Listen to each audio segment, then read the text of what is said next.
Sounds seductive. Smooth. Smooth FM. Who gave this guy a microphone? Someone give him a fucking Ritalin. Jesus Christ. Do you have a coffee? Maybe I need a coffee. I haven't had anything at all. He doesn't need coffee. I don't he even just have a needs Red Bull. microphone. It's too late. I can't open the It's fucking behind door. the cupboard. I have a Red Bull to calm down and go to sleep. All right, Who's ready? doing the intro? Yes. Go. Ready? No, go. All right, guys. Come on, that's you. You're getting good. No, that's you. That's how you go. Oh, fuck. It's all you, bro. No, it's him. Okay, He cool. does It's all you, Joe. He does it. He introduces Hello, you guys, Joe. forgets me, and I talk about how he forgets me. Hey, everyone. Welcome to another episode of Trackside with PR. Today, we've got special guest Andrew Motive Hawkins and Susie. Welcome. And Thanks for having obviously, us. Aaron's still here. Oh, hi, Aaron. Once again. I can't get rid of the bloke. Do me a favour. Yeah. Oh, God. No, thanks for coming, guys. Thank you. Oh, it had to happen, right? Like it's. I think the moment I saw your podcast go up the first time, I was like, "This is going to be awesome, right?" There's lots of cool people to talk to, and then I'm like, "Oh no, I'm going to get invited, aren't I?" 100%. 100%. I think I actually feel sorry for you guys more than anything because you won't get to say anything. I'll talk for 6.5 hours. You guys will leave, just leave on record, and that's it. Yeah, well, I was actually thinking the same. It's the first time, isn't it, Joe? Yeah, Where I'm like, we need to start this early tonight because I want to get out of here at a certain. No, well, he's done a lot. He's lived a long life in this industry. I'm actually 23 years old. I'm just And mechanic. and a mechanic. I just aged terribly. So yeah, Oh, very good. I guess. Where did it start? How did it start? you ready? Yeah. Got a couple of drinks. Let's Yeah. do it. How far back you want to go? Let's go all the way back. All right, I wasn't into cars as a kid at all. I was into planes and guitar. That's it. Yeah. I went to a school in Perth where I studied aeronautics, and all I cared about was joining the Air Force. Got a scholarship to ADFA, Australian Defence Force Academy. Got accepted as a pilot.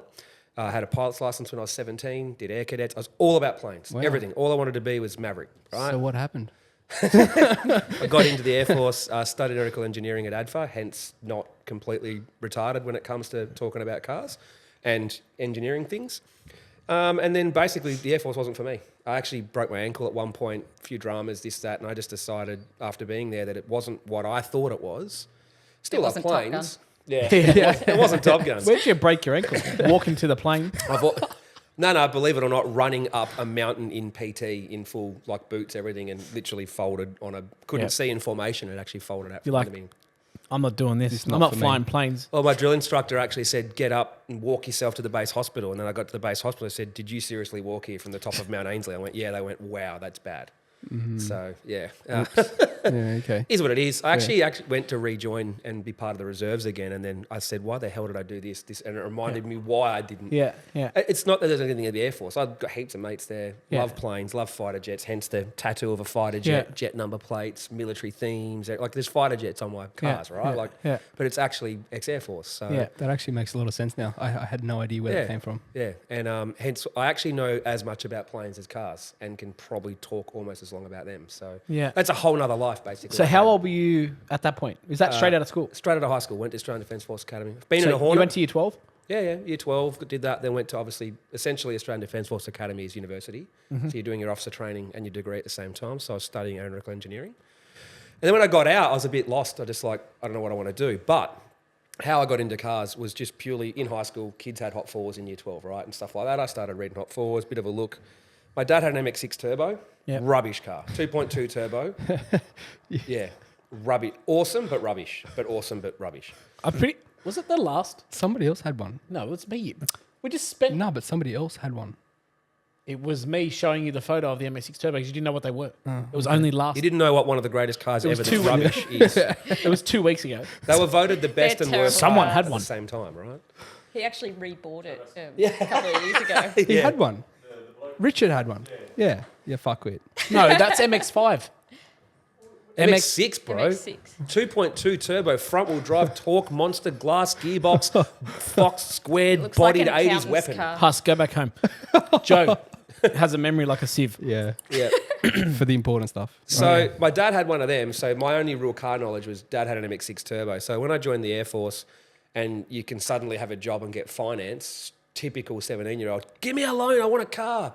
But I tried to buy a 180SX actually. Yeah. Not because I had some fascination with them. It's just I'm one of those people where once I've decided I'm into that, I'm so You're into it. ridiculously into it. It's ridiculous. Like it's over the top. Like I'll go get every magazine and research everything, and you know what I mean. So I wanted a 180, and then when I tried to get insurance, they just 17 in 1999. All right, hang on. When were you born? 81. 81. Okay. So in 99, I'm trying to buy So a you're 180. 42. Yeah. And they just would no insurance, couldn't do it. So then I thought, what about an MX6 Turbo? They said, oh, that's Aussie delivered, you can get insurance. So I bought an MX6 Turbo. Wow. And so I'm at the Australian Defence Force Academy in Canberra. I've just bought an MX6 Turbo, and someone goes, have you been to Braddon? What's Braddon? On a Friday night. So yeah, that was game over basically from there. So but then I started getting like, And what's What's Braddon? Braddon? Yeah. well, summer nats, you go to Braddon on a Friday night, the suburb. Oh, okay. Well, back in the day in Canberra, Braddon was summer nats every Friday. Right. Wow. The first time I went to Braddon, so I did anything in the car scene beyond just I own this car. Before I picked the car up, I went with a dude from a car club to Braddon. And as we're driving down the street into Braddon, I can just see a plume of smoke like summer nats. And I haven't even been to the nats yet, so I'm not even into cars yet. And I just saw this huge, and everyone's like burnouts in the intersection. There's crowds everywhere. This is wild. And you just, as you know, car scene back then, Yeah. you made friends in real life. So the moment I rocked up with a car, and I may or may not have gone to a place where people may test their acceleration next to each other Yeah. on a road up to the speed limit. Yeah, drag racing in Canberra.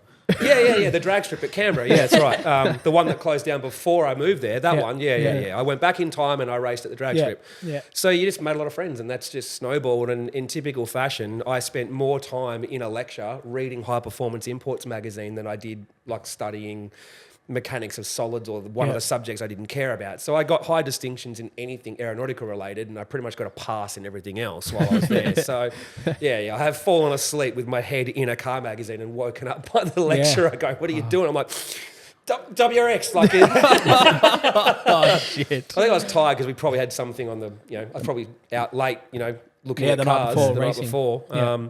That's what I did. And then when I got out of the Air Force, essentially, like I'd made a lot of friends in Canberra and got into cars, and it consumed my life instantly. And then when I moved back to Perth after I got out of the Air Force, I kind of went, what do I do? I actually was a car salesman for a little while because technically didn't finish the degree. So I've got no actual qualification as an engineer on paper. I could have potentially gone back for a year at uni and Kept finished going. it like a normal person would do with a brain. Smart person. Smart person would do that, right? Now, I thought I was smart because I had the grades to prove on paper, hey, look, I'm pretty smart. I got a scholarship to ADFA and accepted as a pilot. And I almost I'm finished smart. it. No, idiot. Cars are cool. Let's go. So I knew I wanted to do cars, but I didn't want to be a mechanic, no offense, because I don't know. No, we didn't want to. Yeah, we didn't do that I either. wanted to be part of the car scene, but I kind of didn't know how. And at the time, you're either a mechanic or you're a journalist for a magazine. There's not really anything between. else at the time. Yeah. There's like, so this is where it all kind of turns into a pretty wacky, wonderful story. So I'm living in Perth, working as a car salesman, doing the typical. I'm hanging out in the car scene, racing my MX6 Turbo at drag strips all the time, making a lot of friends. And then that car broke because it's crap. Gearbox. 3 times. And then, so I got rid of that, but I'd made a lot of really good friends. I don't know how, but I was that guy with the slow car with no money. Yep. But I had friends with heaps of money. Nothing's changed. Yeah. So, Yeah. and who do you think I got drawn to? Dudes with like hectic, fast GTRs. But, because I was always legally drag racing and organised a lot of this legal drag Yeah, racing, yeah. I made friends with a lot of people. So I got addicted to GTRs even more so. So a quick rewind, I actually got addicted to GTRs when Hard Tuned Imports DVD on VHS Yeah. came out. The exact moment that the Endless R32 GTR did a warm-up burnout on street tyres with a T51R and then just took off with, dog box, everything, just banging on gear shifts and went a 9 on street tyres, I just went, that's it, that's a car. Yep. That's it. Wasn't Group A, wasn't anything else. And every time I saw a GTR from then on, it always lived up to its reputation. Yep. So in Perth, the first cruise I went on in Perth on an X6 Turbo, I met Anthony Scarley with Need for Speed and watched him just go. I went, oh, God, they're that good. And every time I was around one, they just were always that good. So, now I made friends with Nathan Webb from Perth, and he had a GT35 on an R32 with R34 wheels in 2002. Wow. With back in 02, Yeah. a 450 wheel horsepower 32 was Massive. a big deal. Yeah. One night, we only just met. He's like, here you go, have a drive. 230 k's an hour on a drag strip at night in What? Actually, no, I won't say the suburb. But so I've driven it, and now I'm even more hooked, right? yeah. I'm just hooked. So the way it kind of evolved from there was I was a car salesman, but I was trying to always actively just do cool stuff in the car scene. So I started this little like car crew and would organise stuff, and we even did a launch for Too Fast, Too Furious. We wrapped a couple of cars, and I was always trying to do stuff in the scene. Didn't really kind of know where to take it though. And then, But you weren't really getting paid for it probably yet. no, I wasn't. No, Yeah. not at all. I still Yeah. had a normal job making no money as a car salesman. And then worked at Subaru. That's why I know a little bit about them. Then I bought my S14 with retarded finance in 2003. I'd say I'm now more in debt. I didn't pay off my last car properly. I actually went and borrowed more to pay that off and get the S14. But I got it dirt cheap in 03, by the way. Like cheap, half the price you get them for now. So now I've got an S14, so I'm cool, kind of. Couldn't get a GDR back then still because of insurance and finances for imports was still difficult. So now I've got an S14 and I'm, legal drag racing still. Yep. And trying to be part of stuff or whatever. I'm going to car shows and trying to organise things. And then basically the way it kind of then, I guess, tipped over and snowballed into work by accident was Auto Salon Perth in 04. I can't remember, 03 or 04.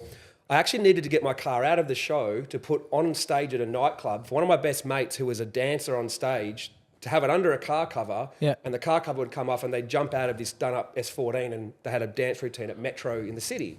And Auto Salon said, you can't take your car out of the show. And I begged and begged and begged and begged and begged. And it turns out their unofficial after party was at Metro that night. What the? So it turned into this wild night. I met all the guys from Auto Salon and sort of just by accident. It was just kind of funny. That's my car on stage. Yeah, well. And then I had to go I had to do an all-nighter, drive the car back to the show at 5 a.m. with no bonnet on and, how can I put it, subtly remain unnoticed and get back to the show. Yeah. And then just made friends with a couple of guys there. So then I've moved to Queensland, same deal. I've met lots of people by organising legal drag racing all the Yep. time and joined a car club and blah, blah, blah, called it Club Empire. Yep. And then one day the guys from Auto Salon rang me and said, do you want to help out with marketing for Auto Salon? You're working in your parents' transport company. You can drop off the flyers for us or hang out at the Broadwater. And I just jumped at it. Yeah, I'm involved with Auto Salon. This would be sick. So then they say, you want to come and help out at Brisbane? I'm like, what job? They said, I just help parking cars. So the job was Friday on bump in, you take cars to their spot. And over the weekend, my job was to take cars to and from the dyno. And then this is where it snowballed essentially. And it was taking cars to the dyno on Saturday morning. So and how old are you at this point? 22, yeah, 22. So I'm taking cars to the dyno and I go, who commentates the dyno? And they go, not really anyone. I go, do you want me to do it? Yeah. And they go, I guess so. Add some personality. Yeah. So Well, would you have had much personality back then? Oh, no, I was quiet as. I was a total introvert. I mean, Yeah. what type of guy wants to be Maverick in the Air Force? No, so you were always loud and that just, okay. You can't teach Look, this. the This is education. OE. Yeah. I've always been like this, but the education was. I know, I've seen Joe become an actor like within 6 months. That's why I was just. I assumed that this was a normal thing, it's and I was not just the a bit same. behind. It's not Yeah. the same. It's not the same. Okay. No, so in the Air Force, you do learn when I was in Air Cadets in the Air Force, you do learn voice projection and instruction and being an instructor, and you get confidence. Yep. So I had a lot of, I guess, practice and tuition of talking in front of crowds. You and just don't people. know how to keep your ankle straight. No, that's right. Yeah, Yeah. still They don't. don't teach you that. Yeah, they don't teach you that. Man. That's just so weird. Well, they lost a great flyer That's right. and engineer. Pilot. Flyer. I believe the words of one officer was, "We have no doubt that you'll be a great pilot." Sorry, We now don't- you're handing out flyers. I was going to say, went from being a flyer to handing out. Went from flyer to yeah. And so then you just accidentally became the dyno commentator. And I think it was just the engineering side of my brain could take the knowledge of the cars and all that nerdy studying of magazines made me memorize like every performance part under the sun. Yeah. So the owner would go, I don't know, bro. The shop did it. And I could look at it and go, it's got Greddy Profect B, Spec 2 boost controller, Trust Type R intercooler. It's got, and I'd say all this to the crowd and the crowd's going, oh man, this guy knows about the car. And then I could even say it should make this much power based on the fuel. And so I could sort of educate the crowd enough, but G 'em up, that it was more entertaining than right now we have John with his, like it was, more than that. So What was Big Power then? Oh, well, 300 kilowatts. 300 kilowatts, Wow. massive. Yeah. But where it got crazy was I organised, speaking of that, the 300 kilowatt club. It was my idea, didn't even ask permission. I just invited every car over 300 kilowatts, come out the back of the loading dock at lunchtime, and then after lunch, at this exact time, we're going to have all the big cars in a row. Because at the time, it wasn't a Big proper cars. comp. It was just go whenever, right? Yeah. So the crowd got so big waiting for that to happen that the stage show got cancelled because they like started the stage show with the girls and the DJ and everything. They went, where is everyone? Nobody's there. They're all out there. And the auto salon owners of like up in the rafters or whatever in some office have gone, where's the crowd? And they've gone, well, is that the dyno? And they're like, yeah, it's like 50 deep, right? Like just. Wow. So I did this like big boys club or 300 kilowatts or whatever, and I made that a thing. So they, as soon as they saw that, they said, you come work for us. I went, okay. So now I had a job as a commentator, Yep. but then it kind of just snowballed.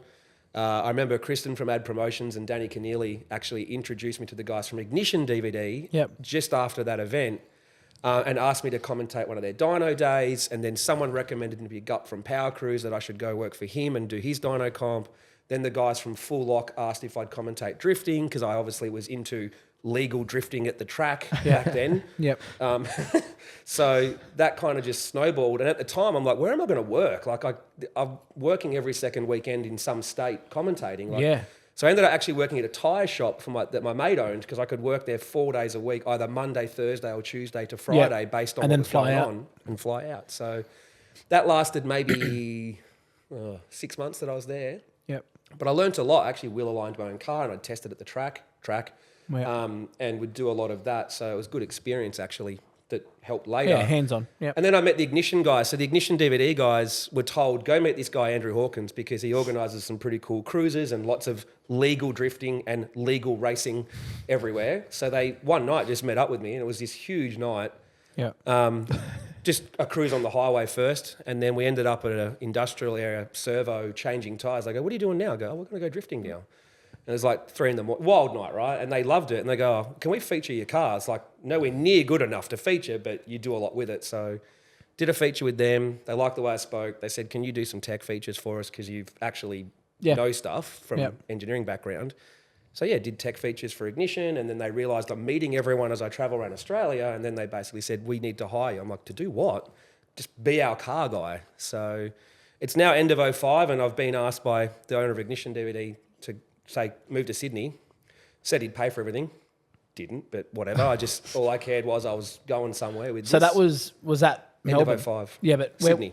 I was in Gold Queen- Coast at the time, actually. You're in so you were Sorry, living in Gold. Brisbane. I was Gold Coast then Brisbane. So yeah. So you were living in Brisbane at the time. Brisbane, yeah. So I kind of, that's how I knew the Perth scene. I knew lots of people from the Queensland scene, and now I've moved to Sydney, but I already met so many people from working with Auto Salon and travelling around. So Ignition DVD hired me, and as soon as I got there, I said, cameraman, teach me how to shoot. Editor, teach me how to edit. You, teach me how to do scripts, and just learnt from everyone how to essentially try and do everything. And I was their producer. So I chose the cars, I wrote the scripts because I had the technical knowledge, and I knew the cars. And I was living out of a suitcase and living on the floor of mates' houses just so we could afford to travel all around Australia with Ignition and grow the brand. We were doing these hotspots features, car cruises where we'd get 1,000 cars in Perth. They still talk about it now, like 1,100 cars turned up to Hillary's and the cops closed it down and it took till 3 a.m. to clear everyone out. Yeah, And it was crazy, right? It's all pre-social media too. So Ignition DVD, you didn't have a part of that business. You were just not at all. employed by them. Employee, yeah. Yeah. Yeah. And that's when I obviously built my Sylvia up. I unveiled that at the Summer start of 07.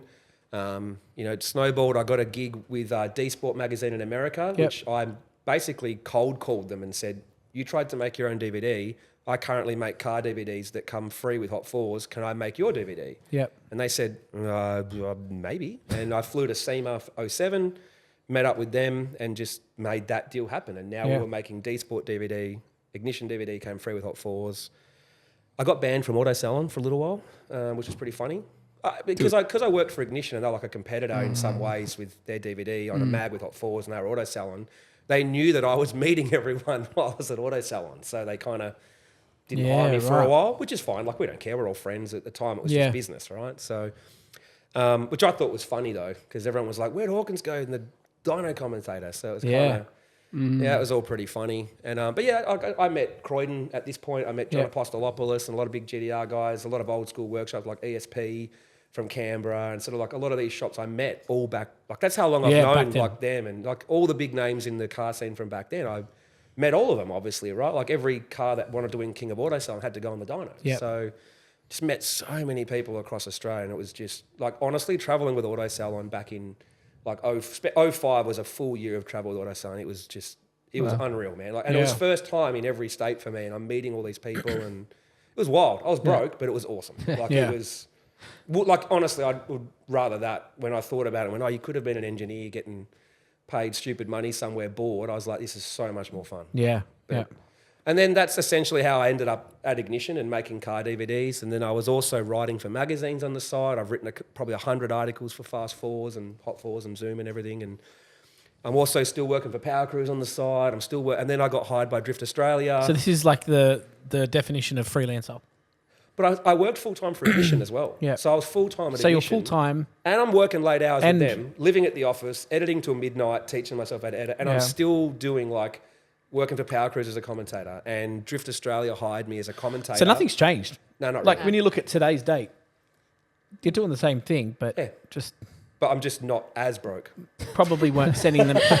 You probably weren't sending them all invoices. It was probably like, oh yeah, It was $200 to be a commentator for 2 yeah. days. As long as I had my flights, accommodation paid for, I was happy. yeah. And some like I could honestly, there'd be 100 crazy stories from this era that I could Yeah. tell for a 10-hour podcast. Like I went to Japan with Motul. I've got crazy stories of going over there with Robbie Bolger and him jumping naked into an onsen, and street drifting with Team Burst in the mountains of Osaka, getting picked up at 1 a.m. and running from cops in Japan, and doing 180 in a hire car to make it back to Ebisu because we did an all-nighter at like Daikoko. Like the car stories are just mental because you just meet so many cool people, and I'm always one of those guys that's like, oh, we've got to get up for work at 6 o'clock tomorrow. I'm like, who cares? Let's worry about that at 6 o'clock. Like, there's an adventure to happen. Let's go. Like, so I always had that attitude. Yeah, or even the Vegas trips. Yeah. Oh, man. My first Vegas trip was, I remember my boss at Ignition in 06, Nathan Lux said to him, you have to send Hawkins to SEMA. And I'm like, I've never been to SEMA. He goes, he's going on your own. So I've got to film, host, produce everything on my own. I actually landed in Vegas. I didn't have any hotels booked, no idea where I was going. And it was actually, I think I met up with the guys from Aussie Tyres and they gave me a lift to my hotel. I paid for my first night on my own before I got any money transferred. Like it was hectic. Like I'm talking living day to day. Like what do I buy so I've got money to like get a taxi later type deal just so I could make it happen. And it wasn't even my business. So I'm in Vegas and then the first night I requested a 24-hour access filming pass. It got denied, but I stayed back and just like stayed at the show filming because I was so keen to just film everything. And then I got introduced to the guys from West Coast Customs. Yep. Just chatted away. And then they said, oh, yeah, come to the shop afterwards. Okay, sick. And then I just met more and more people. And then all of a sudden, it's like, what am I doing after SEMA? I don't know. And then by the end of the week, I'd met so many people that I'm going to like Rides Magazine's parties. And, you know, the following week, I'm visiting Reese Millen because someone introduced me to him from, Alistair Ritchie introduced me to him. He's from New Zealand, said, let this guy come and feature your shop. And so then you start just networking. And all of a sudden, I'm Big Dane from West Coast Customs taking young, enthusiastic Andrew for a full like tour of West Coast Customs with him hosting it, I'm filming it, and all of a sudden it's like I'm working with West Coast Customs. Yeah. Like, back in the day, this was in peak. Like this wasn't afterwards. This was peak, right? Yeah, so, when Joe was in primary school. So I ring my boss. He goes, "Oh, what are you doing after SEMA?" I'm like, "Well, actually, I met up with some random person. I'm going to Huntington Beach. I don't know where I'm staying. I'm going to go to West Coast Customs." He's like, "No, you're not." I'm like, "Yeah, I am." Yeah. So yeah, this just so many stories. Yeah. Oh, one went for a ride with Smoky Nagata in a car in Tokyo. So, Tokyo. Yeah, right. Done all heaps of stuff, man. Like the list is Videos? Yeah, You got footage? back in Ignition DVD days, got Yeah. footage. So Yeah, did that's cool. 33 DVDs with them plus special editions. And then they went broke. Those, yeah. How? Honestly, I think that the growth of Ignition was really quick. We got a contract with Hot Fours to have the DVD come free with Hot Fours, and I think they realised 10 months into it, it's probably too much. Magazines were dying. Yeah. The DVD didn't save it as much as you hoped it would. It just wasn't. YouTube was starting to, like, everything in that magazine DVD world was already past peak. On the slope down, yeah. Yeah, so when I started Motive, honestly, I should have just done YouTube from day one. Yeah, 100%. I really should have. Yeah. Just looking back now, I'm just like, you idiot. You should not have made a DVD. You are an old man. Yeah. But at the time, it's what I knew. So essentially, I found out that he was about to go under, losing the office or whatever. Like, you know, whatever. It was his business. But it left me with nothing. I had nothing, right? Yeah. So I was actually in America in 2008, in November, after SEMA. I was with D Sport magazine. We're still doing their DVDs. And I went to the Red Bull Drifting World Championships and filmed that. Yep. And, you know, did all that jazz. And then I told D Sport, I go, oh, Ignition is done. He goes, now what? I go, I don't know. Because what are you going to do? I go, I don't know. I don't own anything. I own my S14. I don't own any furniture. I have 50 cents in my account. I have debt on a credit card. I have no video. I own nothing. Like I own clothes and an S14. That's my whole life. Yep. He's like, all this time you've been doing this. Stupid me. Ignition was like a uni degree for me, right? Yeah. It's no money at the end, and debt, but like now Experience. know everyone and better experience than any degree ever could, right? Like it's.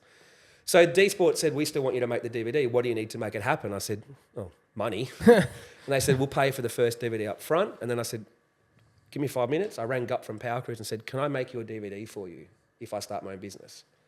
And he goes, yeah, sure. So I got on a flight from LA back to Sydney. I landed Thursday morning. When I took off, I had 50 cents in the bank. When I landed, I had 10K US. Yep. At the time, it was probably 15K. So that's Thursday morning. Monday morning, Jet Multimedia opened. So in that time, by Monday, Croydon offered me space upstairs. Kind of like, imagine if you just gave me like this half of your office, right? And I could just set up an office. I set up an office, had an editor and cameraman with me, bought 2 desks, bought 2 computers, still couldn't afford a video camera, believe it or not. So I had to rely on the footage we already had to edit first before we could. It actually took me 5 months before I could release Motive DVD. It was because it was still at newsagents, so you had to make a certain amount or whatever. Yeah, right. So I did D Sport stuff, Power Cruise stuff, and then I released Motive DVD Volume 1. I actually borrowed money off Fernando Will, a mate of mine, drifter at the time. He actually lent me some money to make the first Motive DVD batch to go to newsagents. Yeah, right. So, yeah. Wow. And then that's... And what was the cost of that? And how many DVDs? The ratio at newsagents at the time roughly was that for every 3 you put into a newsagent, you sell 1. So if you're selling it for $14.95 and it's costing you, say, $3, it's like you've got to make $9 worth, then you've got to pay the fee to distribute it. So honestly, each one sold, you'd be lucky to make $5. So you had to sell thousands and thousands and thousands to make it work. And how many would you make though? How many? I had to make like 15,000 DVDs minimum to go to newsagents to then potentially sell 5,000. And even then you'll be lucky. I think the first couple, actually edition 2 sold really well, sold like 8,000 copies or something, right? Yeah, wow. It was crazy. But then it's like, even though the quality was going up, the sponsorship was going up, the whole market was just coming down. Like YouTube was getting bigger and bigger and bigger, and every other type of video was happening, and magazines were dying. Like, so it was just that whole, like the entire DVD industry just Look at collapsed. Civic Video and Blockbusters and like there's none of that They're anymore. obsolete. Yeah. Yeah, that's right. And like I saw YouTube coming, and I started using YouTube to promote my DVDs instead of using Joe, YouTube did you instead. know Civic Video and Not Civic, Blockbuster. I What went about into Sanity? Sanity. Remember Sanity? I remember Brushes. seeing him at Westfields. Yeah. Blockbuster. Yeah. He's talking about the Family CD. entertainment. He's talking about Sanity Yeah. music. Yeah, Sanity. Yeah. You remember Yeah. CDs and Yeah. stuff? So you remember that? Yeah. I was around when CDs. You ever were owned around. a CD? Yeah, I've owned Okay. CDs. Yeah. Just checking. Yeah. Teenager. Yeah, okay. I'll just checking where, like, you know. It's definitely young. He's young. That's Yeah. but all of that, I think everything you were just talking about just takes you back to the whole your community spirit, which is what I guess I've always seen from you and everything you've done, and So sweet. it's crazy to. Did you get a tear? Yeah. I seen it. Romantic. Look, people will always make spirit. up what they think your intentions Spirit. are, right? Yeah. Me too. Spirit. What's wrong with community spirit? No, man? it's community spirit. No, look, back That's then, what it's all about. That's what we're was. trying to. It's the way you said generate. it just made me Yeah. go warm and fuzzy. What is it? A rising tide floats all ships, right? Like, it's my attitude always was with I just wanted the car scene to be awesome. Yeah. If that benefited me or didn't benefit me or benefit I wanted it to benefit everyone. And yes, everyone questions your motives online. Oh, this guy did this because... Honestly, I always organised legal racing. I organised cruises, car meets, movie launch, off for years for no money. I just loved it. Yeah. I always did. And when I got to Ignition, everything was about making other people famous. That's all I wanted. I wanted shops and car owners. It was about them, not me. I actually ended up hosting Ignition just purely out of default later, and I hosted Motive because I couldn't afford a host. Yeah. So it's like I didn't set out to be a host or a YouTuber or a commentator. It just the skill set was there and it evolved, and people asked me to do it. I didn't actually chase it. I just wanted cool things in the car scene to happen. How do I make cool things happen? And I guess nothing's changed. I still do it now. It's for the love. You guys know 100%. this. And yes, we get accused of like, oh, you did it for money. And shut up. Yeah, but what do you mean though? It's your job. It's also my job. So, right? It's you're not both. allowed to make money, right? Oh, no, you're not allowed to. No. If you have Yeah. fun at your job, you can't make money. Yeah, okay. How dare you? Yeah. But that's the difference now. Is it's like, yes, it has evolved beyond just doing it for fun. I still do all this for fun, but I also need to have a living, right? Like Yeah, well, otherwise you I've got a can't family, afford to man, do like- it for fun. that's right. Yeah. Yeah. So you either need to have a job that you work hard at to make good money and then use that money to have fun, or you can work even harder to try and do a job that is the fun stuff. That's right. It's not all fun. Mate, I've nearly been bankrupt, been divorced, Yep. done 60, 70-hour weeks and been broke and eaten. I've done everything you can imagine to Yeah. get here, right? Yeah. You see the good bits now. You see the social media. Oh, you yeah. see- Yeah, you don't know? see the 25 years of pain. Yeah. Yeah, But I even see it. day to day, just the amount of work that you do every single day. And you've Yeah. That'd be a little bit surreal to think about. People don't see 2 a.m. They don't see, hey, babe, I've got to work tonight. I've got to away for 4 days. I've got to do this. I've got to go to work Yeah. early today. I've got to work Saturday. I've got to, no, the client doesn't care that it's Saturday, mate. Like, if you said you get work done, you get it done. If you want to build your brand, you got to build your business, you got to Yeah. do it, right? Yeah. We're still doing it because I'm not normal. I can't just go, yeah, cool. Like, it's like, cool, we're here now. All right, let's go here. Like, let's make something bigger. Let's do this. Oh, Yeah. let's do and it's this not job. just one thing too. Yeah. There's always a million things on the go at the same time. Yeah. Yeah. If I had a job board of what I want to do, it would be like 27 meters. Like, it'd be huge. Yeah. Like, it's just, the brain just keeps spitting out things. How cool would this be? How cool would that be? Let's do. She sees it all the time. Yeah. Every day I come home, hey, it'd be cool. Let's do this. She's like, well, when? Like, Yeah. So how do you control those things?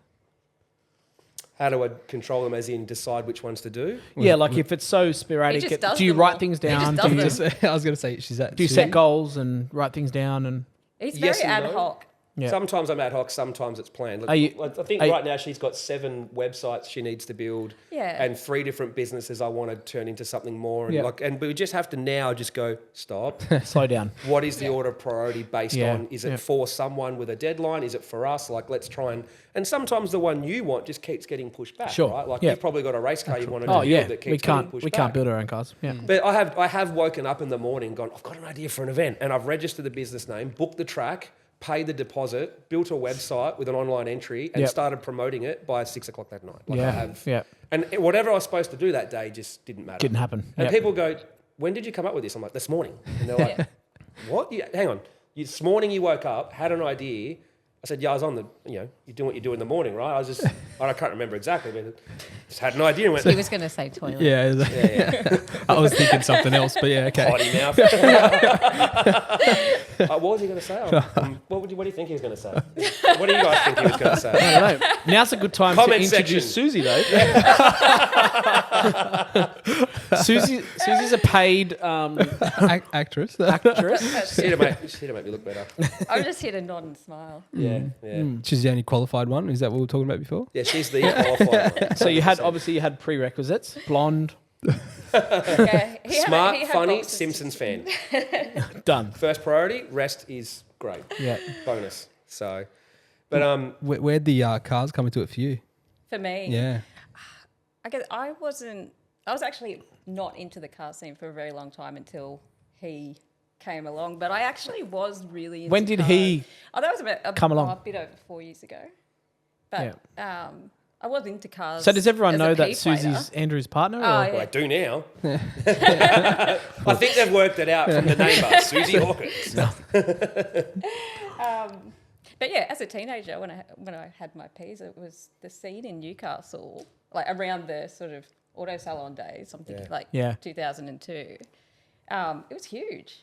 Yeah. Like, and we'd all get our cars and go down to the foreshore, and it was like a car show every Thursday. Yeah. It'd be just lined up, and everyone would have their bonnets open, and everyone would be sitting in the back of their cars. And And what were you thinking about those people? Were you thinking, oh, these Yeah. guys are fuck?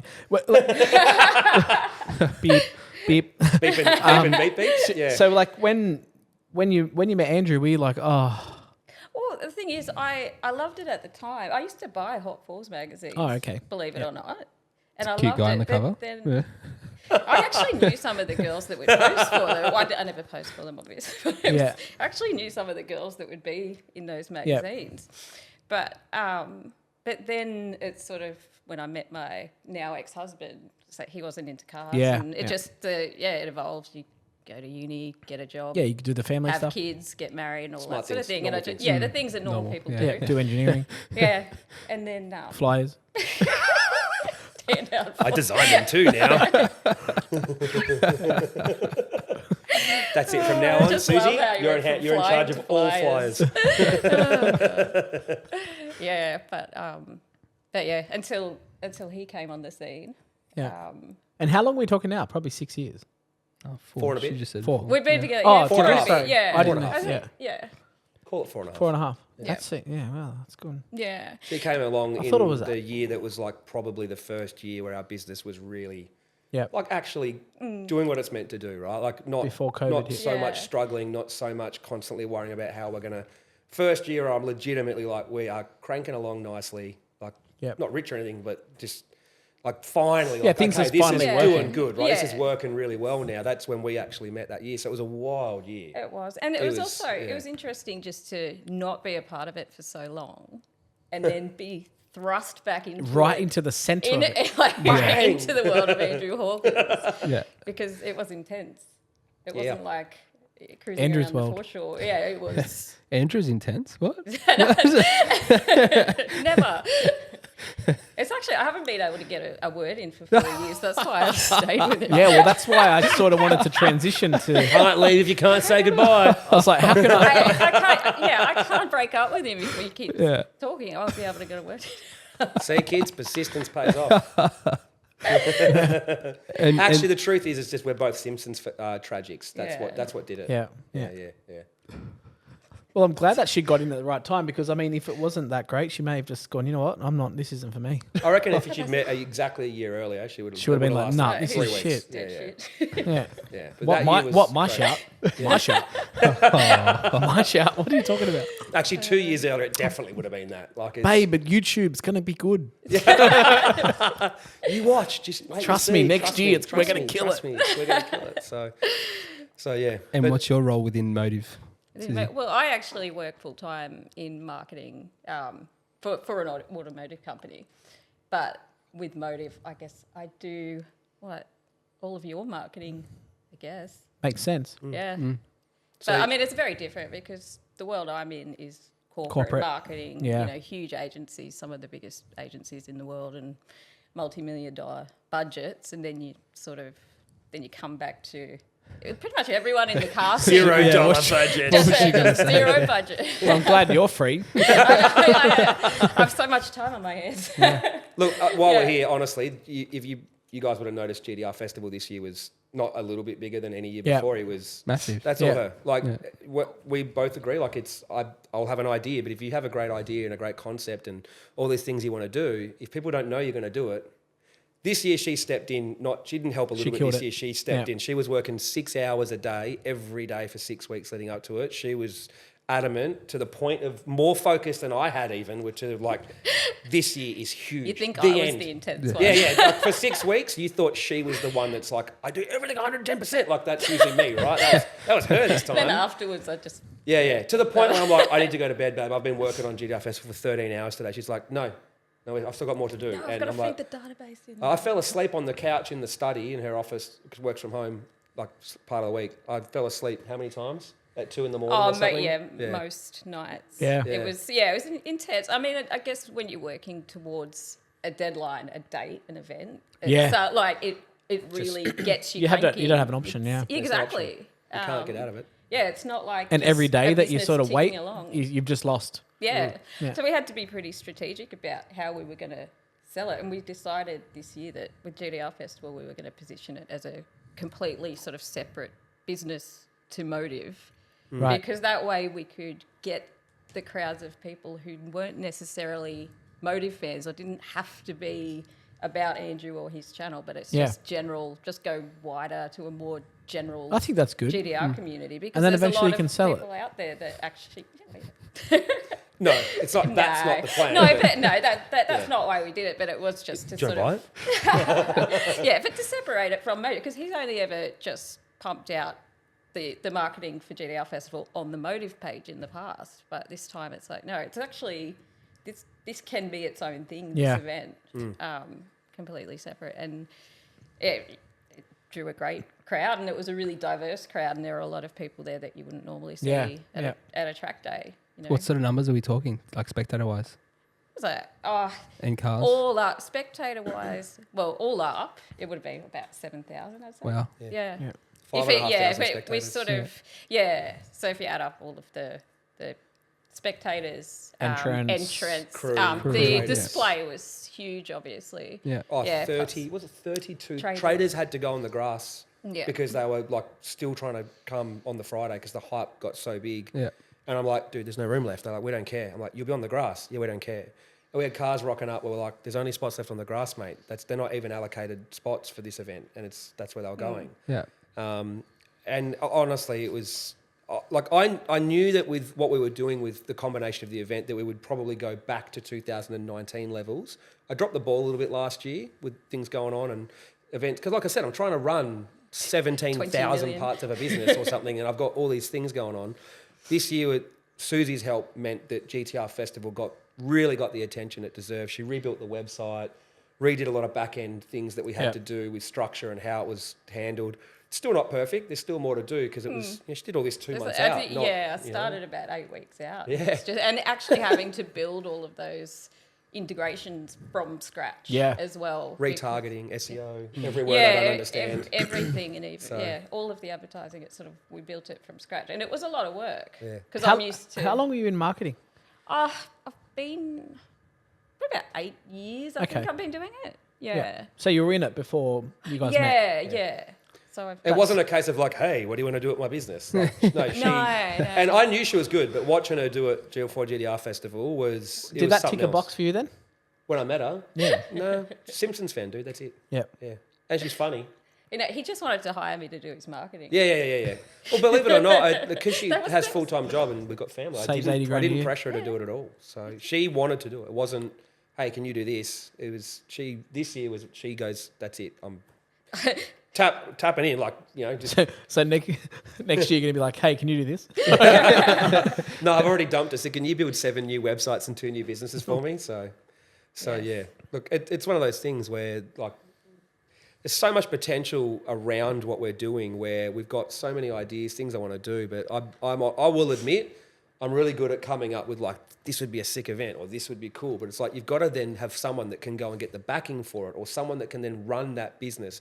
I'm not amazing at running a business because Yeah. I'm so busy worrying about, will people like it? Will it Yeah. be cool? Will it be like, and you get scared to expand. Like if I was smart, I'm smart at some things, but like I'll admit, I am not fantastic at, I guess, scaling the business. And she keeps telling me there's so much more we can do but I keep saying, yeah, but I'm trying to do GTR Hub Magazine, GTR Hub Online Store, GTR Festival, Drag Battle, GTR Challenge, Runway Thrash, Muscle Car Challenge. Like, how do you spread? And then corporate work is the main thing that still pays the bills, right? So you're kind of trying to work out what gets your focus every day.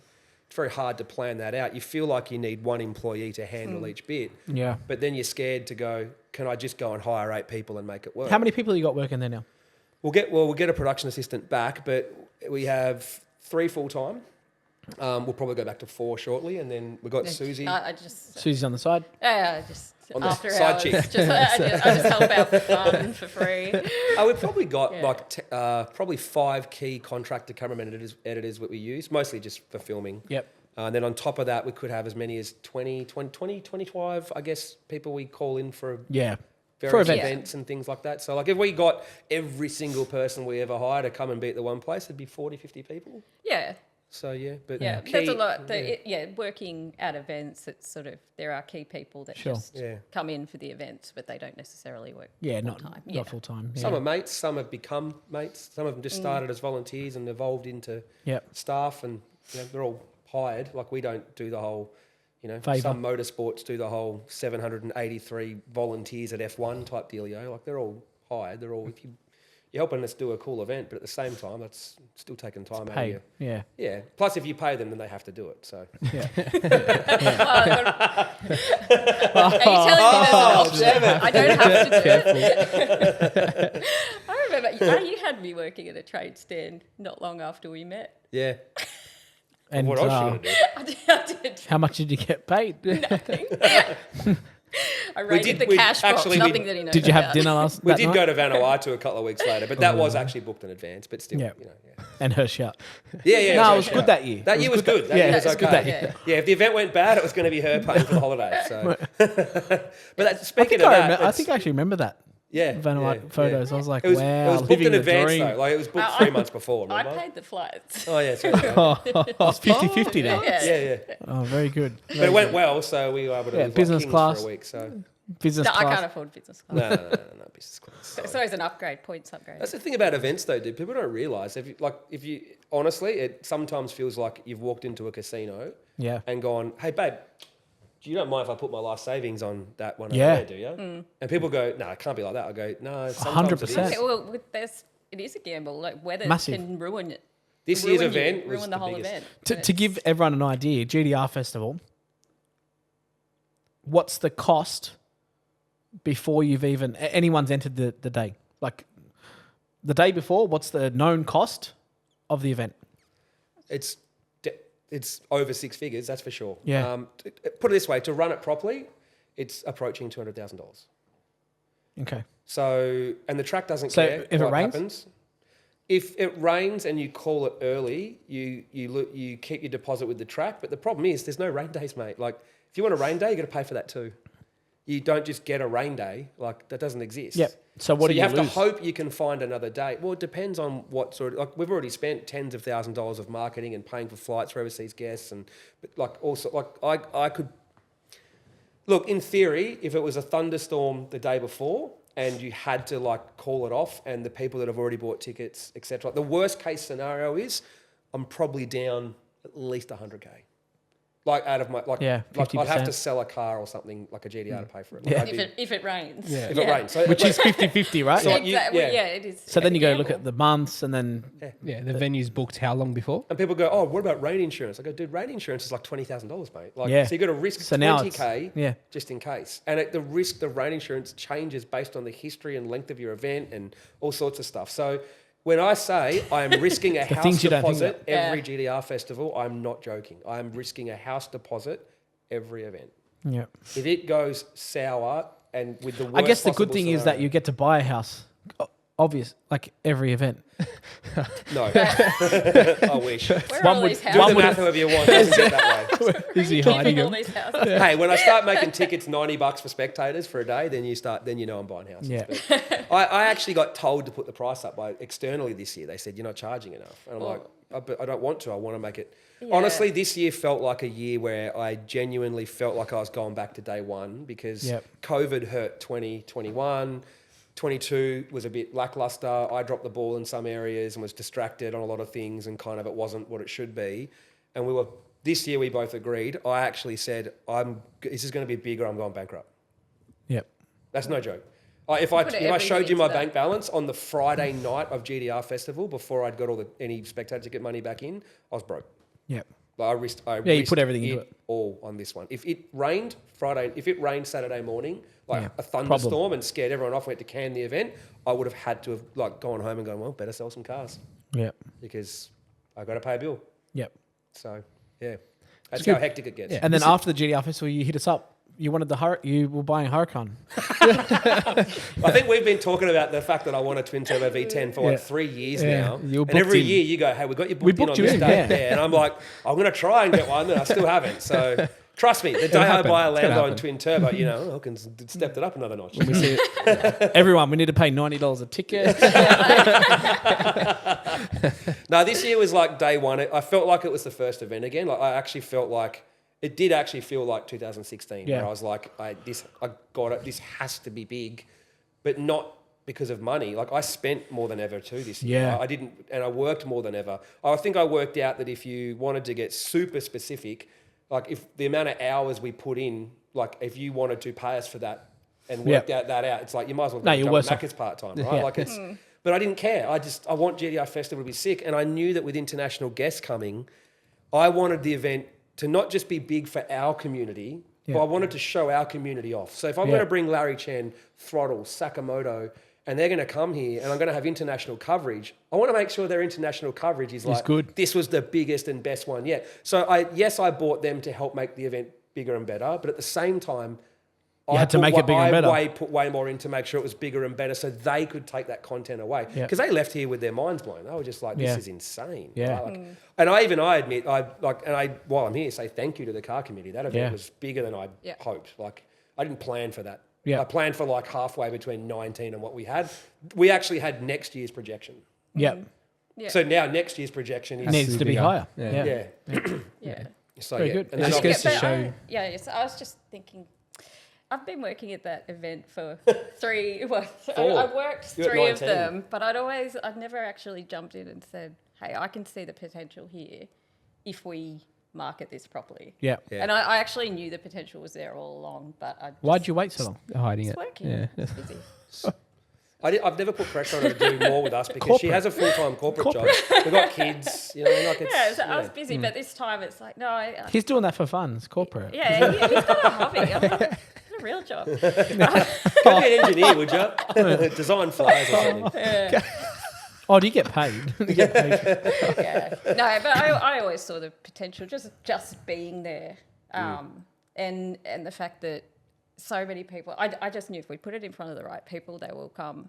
And especially having the international guests. Oh, yeah. This was the event where we get the content to make it bigger Sure, and bigger for the next and 100%. And you know what? Yeah. And it was a nice surprise having Larry Chen there as well, because his followers are all photography, Yeah. like automotive photography fanatics as well. So the actual user-generated content that came Yeah. out of that day was really top quality. Yep. There was some really good, just people that were there on the day, enthusiasts for videography and photography, sharing it, like everything on the internet, Sure. and making it. We didn't even need our own photographers. I still did.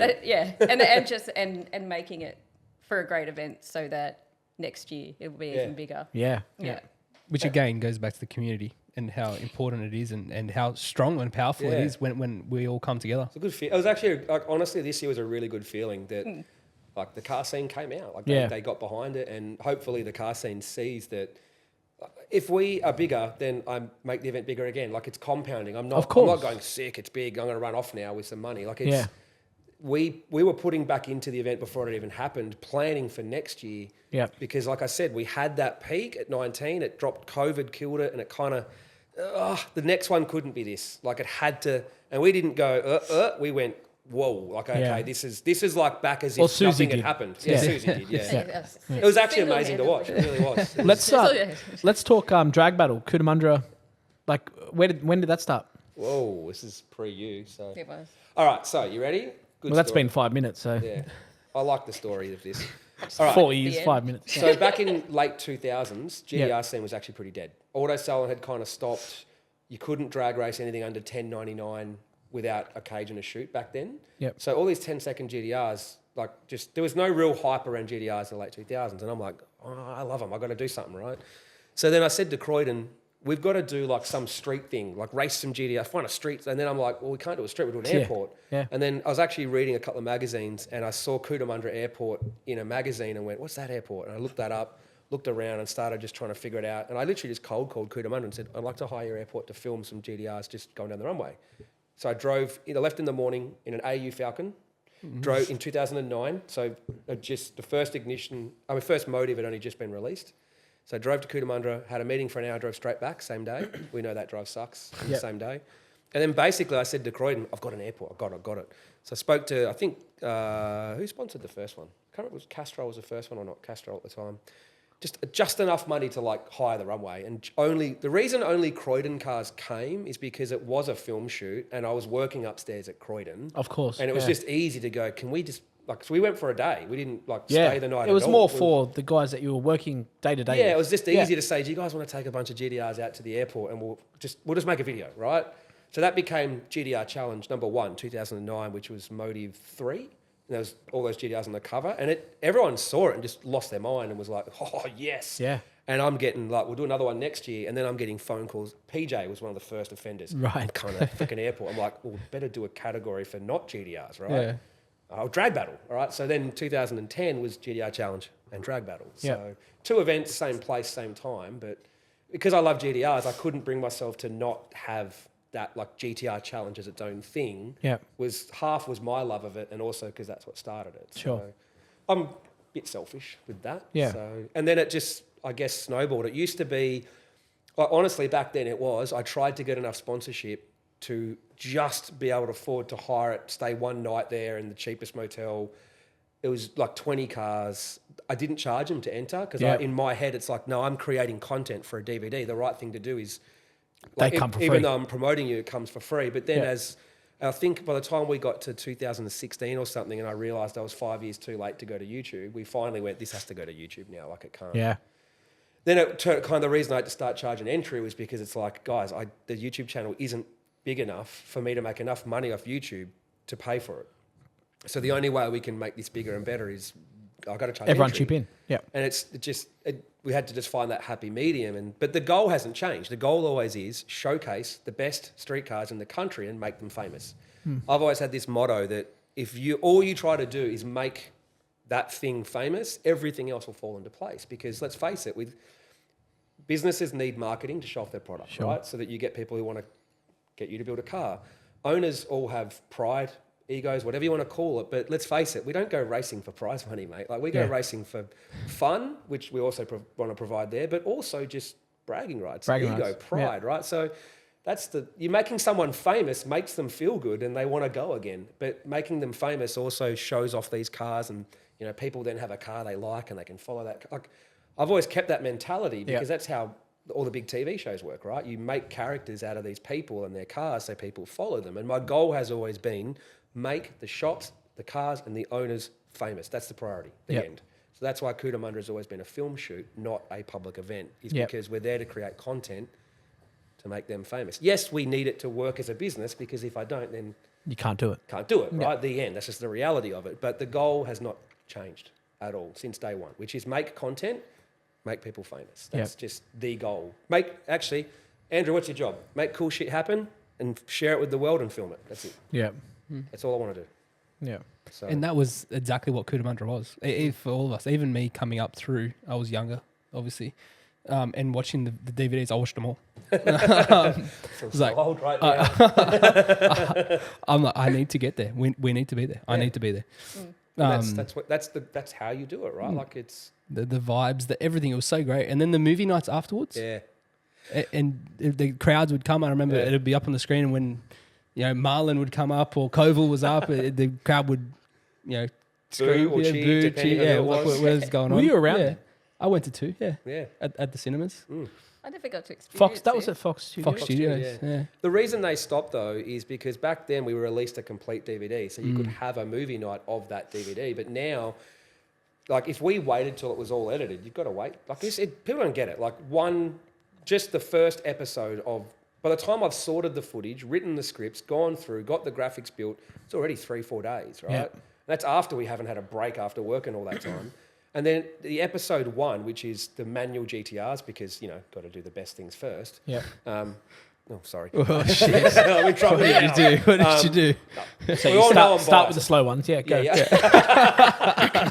Oh, I'll pay that. I'll let you say that. That feature alone is like 4-day edit. And then everyone's like, when's my feature? When's this coming out? I'm like, dude, I'm trying to get to it. But at the same time, I'm also trying to edit our usual roster of project cars and corporate work and stuff for PRP with their Platinum Tech series. And now I've got a few other customers and commitments to Spares Box and now cars from Japan. And we've got to keep... So I couldn't just go, we're just going to make nothing but Cootamundra content back to back because... So it ends up getting dragged out a little bit. It's kind of like when you got cars here, right? Sometimes the short, quick in and out jobs sometimes have to take a little bit of priority to keep things moving, right? 100%. So sometimes a big build that if you just did that build non-stop, it might take 6 weeks, but it takes 12 because You got to do the little things. you got to do in little between. things to keep business moving. So it's kind of the same with that. So that's why we can't have a movie night. As much as I'd love to. Yeah. Well, changing all of that just for the sake of a movie night is not No, it financially doesn't viable. work. Yeah. So yeah, some Or of those movie nights efficient. were pretty It was awesome. fun. Yeah. The whole thing was driving there. We'd meet up, and then we'd drive to the cinemas, have a laugh in line. Well, maybe you can get people like Joe to chip in like $5,000 each to make that worth it for you. How about just 4 of us do it and that's it? We'll just sit there, all 4 of us reminiscing. Yeah. You can come too. We'll just catch up and not watch the movie and Probably not. No. I'm not saying it has to happen. I'm reminiscing. I'm just saying Let us reminisce, man. Jeez. the ultimate streetcar drives when they used to be fun, when we could do cool shit. ultimate streetcar? What are you talking about? You drove there at the speed limit, doing nothing, conserving the car, ready for competition. Yes. Actually, funny you mentioned that. Ultimate Streetcar was obviously based off the back of seeing similar things, let's face it. But Auto Salon did a Streetcar of the Year. Right. I actually entered that with my S14 as a 10 grand budget build Wow. special against like Nico's NSX, Brian L. Hassan's WX, Auto Styles GTR. Yeah.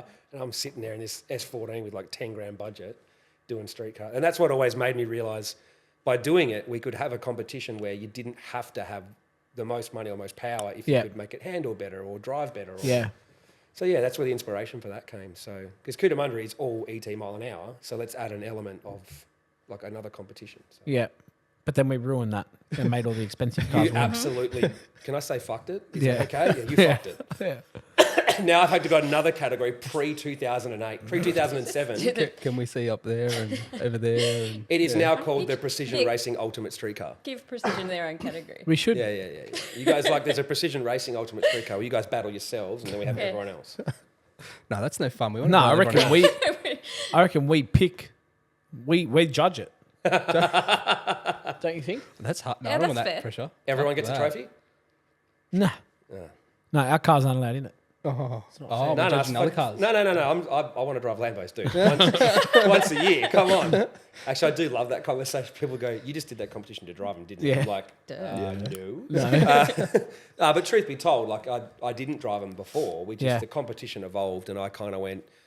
There's a drivability element, right? Like you can't. Oh, it's everything. Drivability is everything, and That's- I stopped and said, "Okay, stop thinking of just think objectively on the big picture."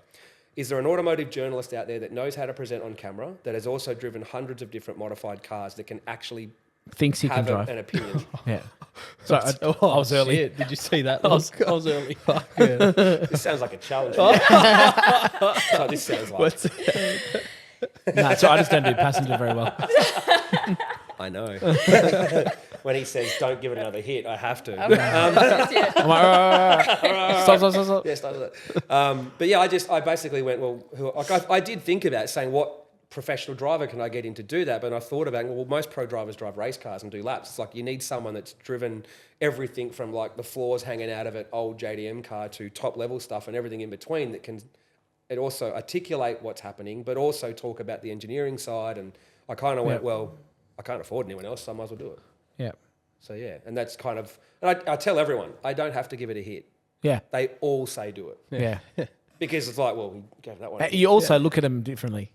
I don't have to boot it, do I? You're like, I don't have to, but everyone else said yes. So you'd be the only one saying Someone put no. the odd one out. There's been a couple of funny experiences through all that though, because I think you've had a few customers that are like, I haven't even booted the car yet. I'm like, so Yeah. I'm the first. They're like, yeah. Yeah. Oh, sweet. I'll let you know what it's like. It seems to be the way, like, because if we're doing a build that's a decent size and it's like, hey, this thing's going to be most likely ready for CUDA, do you want to go? Yeah. It's That's it's right, yeah. Yeah, It's and they're not like, it's yeah, not an let's go. accident. And they're keen as, right? Because fresh car. Yeah. Good place to learn a car too. And awesome Yeah. place. And that's Yeah. what we say. We're like, they're like, oh, I want to come and grab it first so I can learn it for a week. It's like, no, this is the Do it place. Learn to it learn at CUDA. Yeah. literally. How many people have just jumped in to do the Multiple. streetcar drive? Yeah. Yeah, they the whole cruise it all thing. the way and then their first hit is at CUDA. This year's one was actually hilarious. Yeah. Especially John Ricker. Like, Yeah. it's like, I've never gone around a corner before. And I'm like, clearly. Like, he was like the second He was quickest. good. He was the quickest out of not the guy that actually does circuit. Yeah. Right? Yeah. Like, out of everyone else, Yeah. he was the quickest. Yeah. Because he just goes, and went. Like, Yeah. did spin out at the end after the finish line, which is pretty funny. But Yep. yeah, that was awesome. So, yeah. Definitely, And seeing the face on some of the, like you watch the footage, because I don't see their face while I'm driving. I know that I've got a stupid grin and I edit that out, but I don't edit theirs out. Yeah. You have to. I'm like, I better cut to forward vision Yeah. now. I don't want to be seen having too much fun. Yeah. But I do remember, it doesn't matter who, but there was one particular one I remember right at the start. It was 180 mile an hour car. That's all that matters. And I remember watching, he was super excited that I was going to give it a hit. And I start off super serious, like, oh, this is big. Oh, it's a big Yeah. car. What He's car? like- What car's this? It's an R35, doesn't matter Okay. which one. But it's because it's such a, it's too good. And his face is all like, like, he's super pumped that I'm going to give it a hit. Like, just so excited. And it's like a exponential graph that's inverted, right? It's like as I boot it, I go from serious, oh my God, this is going to be crazy, to Yeah. like, this is like my grin's getting bigger. I'm in the groove. This is sick. And at the same time, his face has gone from giant grin to The other way around. just the other way. We just totally reversed. He was grinning like a loon. I was serious. Yeah. I went the other way. And it's good. How I many think years ago was it? A couple of years ago. Yeah. So this has happened. Similar things have happened a few times. Just trying to figure out. Yeah, who- I think When I drove Forged, he's looked over and kind of gone, "Do you know how fast that was?" I'm like, "Don't say it." And he's like, "There was a 3." I'm like, "Sick." Jesus Christ. And I didn't even mean to. It's just like, You joked when I got back. You're like, "Dude, how did you pull 17 gears in a Yeah. like 7-speed box?" Yeah. I'm like, Used all of them. Hey, how what a car that car is. What'd you say when you came back from your first ride in a twin turbo Lambo? You have to sell all of your cars and get one of them. Which one did you go in? Rickers. Ricker. Yeah. Oh, Rickers. Yeah. Yeah. Yeah. And you went in Forge. Well, I you drove drove both, them all. really. Drove them all. I drove all of them. Remember? What a car, eh? Oh yeah. Mm. Aaron's So, got yeah. a soft spot for Forged. That's PR. That's Bull. my old car. I know. I was excited Yeah. to drive it again. Yeah, yeah. Mm. That was actually. Even though I feel like I drove it most. Yeah. Yeah, yeah. Yeah. Same. I can't. I don't have a favourite. Same. Yeah. The R8 versus Lambo thing's actually really like a conundrum. Yeah. Like It's I, hard, I eh? feel like the R8 is a. I know what I'd own. My problem is this. I'd have the perf any day.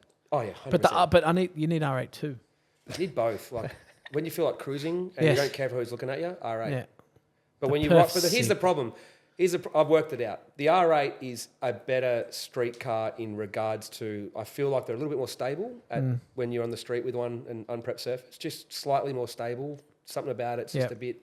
I don't know. Slightly. It's not like Seats. I reckon it's the seats. it's almost like it's not as aggressive in the way that it wants to dart around. Like I feel like it's almost like alignment. Something makes Yep. it a bit more stable and nicer. Yeah. I think they're softer as well. The Suspension. Lambo wants to punch on with you. Like Yeah. it's like It's like "Oh, a- let's it's go, like a man." raging bull. Yeah, it's like it's a bull dragging you along. While Yeah. I feel like the R8's like, oh, okay, let's go together. It's Like, smooth. Yeah. yeah, yeah. Soft. So interior's a bit bigger, it's a bit more comfortable, I guess. But at the same time, you would forever go to an event and you're in an R8 and there's a Lambo there. You're like, I should have got the should have got the Lambo. so whenever I think about which one do you get, It's just budget dependent, right? Yeah.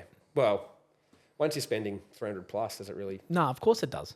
Yeah, I suppose. Yeah. It's like saying, oh, once you're spending 60 grand, you might as well spend 110. Yeah. Yeah. Same. Same, but not. Well, the perf is going to end up owing you, 800 grand Yeah, by I the time know, you do yeah, it properly. Exactly.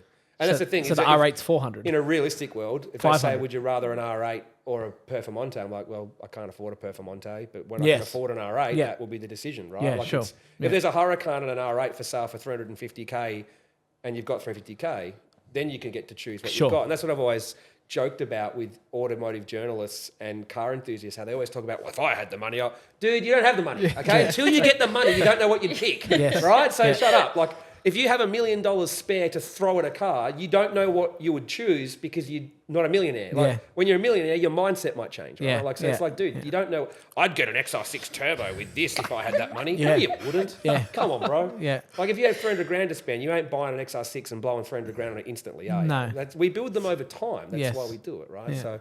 So yeah. So really, I don't know what I'd get because I can't afford it. Yeah. Right. But when I can, then I can go, oh, sweet, I will choose this. Well, our calendar says R8. But yeah, see? Yeah. They've booked me in as an booked in. R8 owner for the last 3 years. All right. yeah.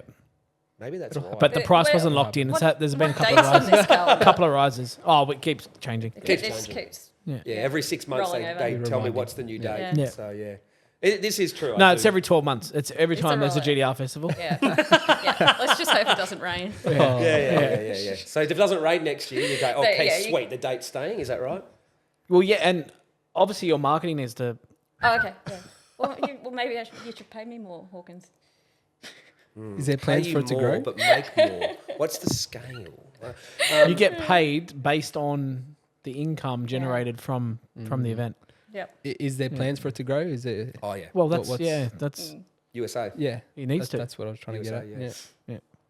I was going to like wait till I had a date, but like discussions have happened. Like it's not like I've just randomly decided, hey, we're doing it in USA. Like I've been working on this for 6 months, 7 months when I was at TX2K. I was doing a lot of research, talking to shops, talking to owners. What do you guys want? Telling them the explanation of how our event works, talking to racetracks, companies, everything to make sure support is there. And I was actually surprised. How were the other event holders?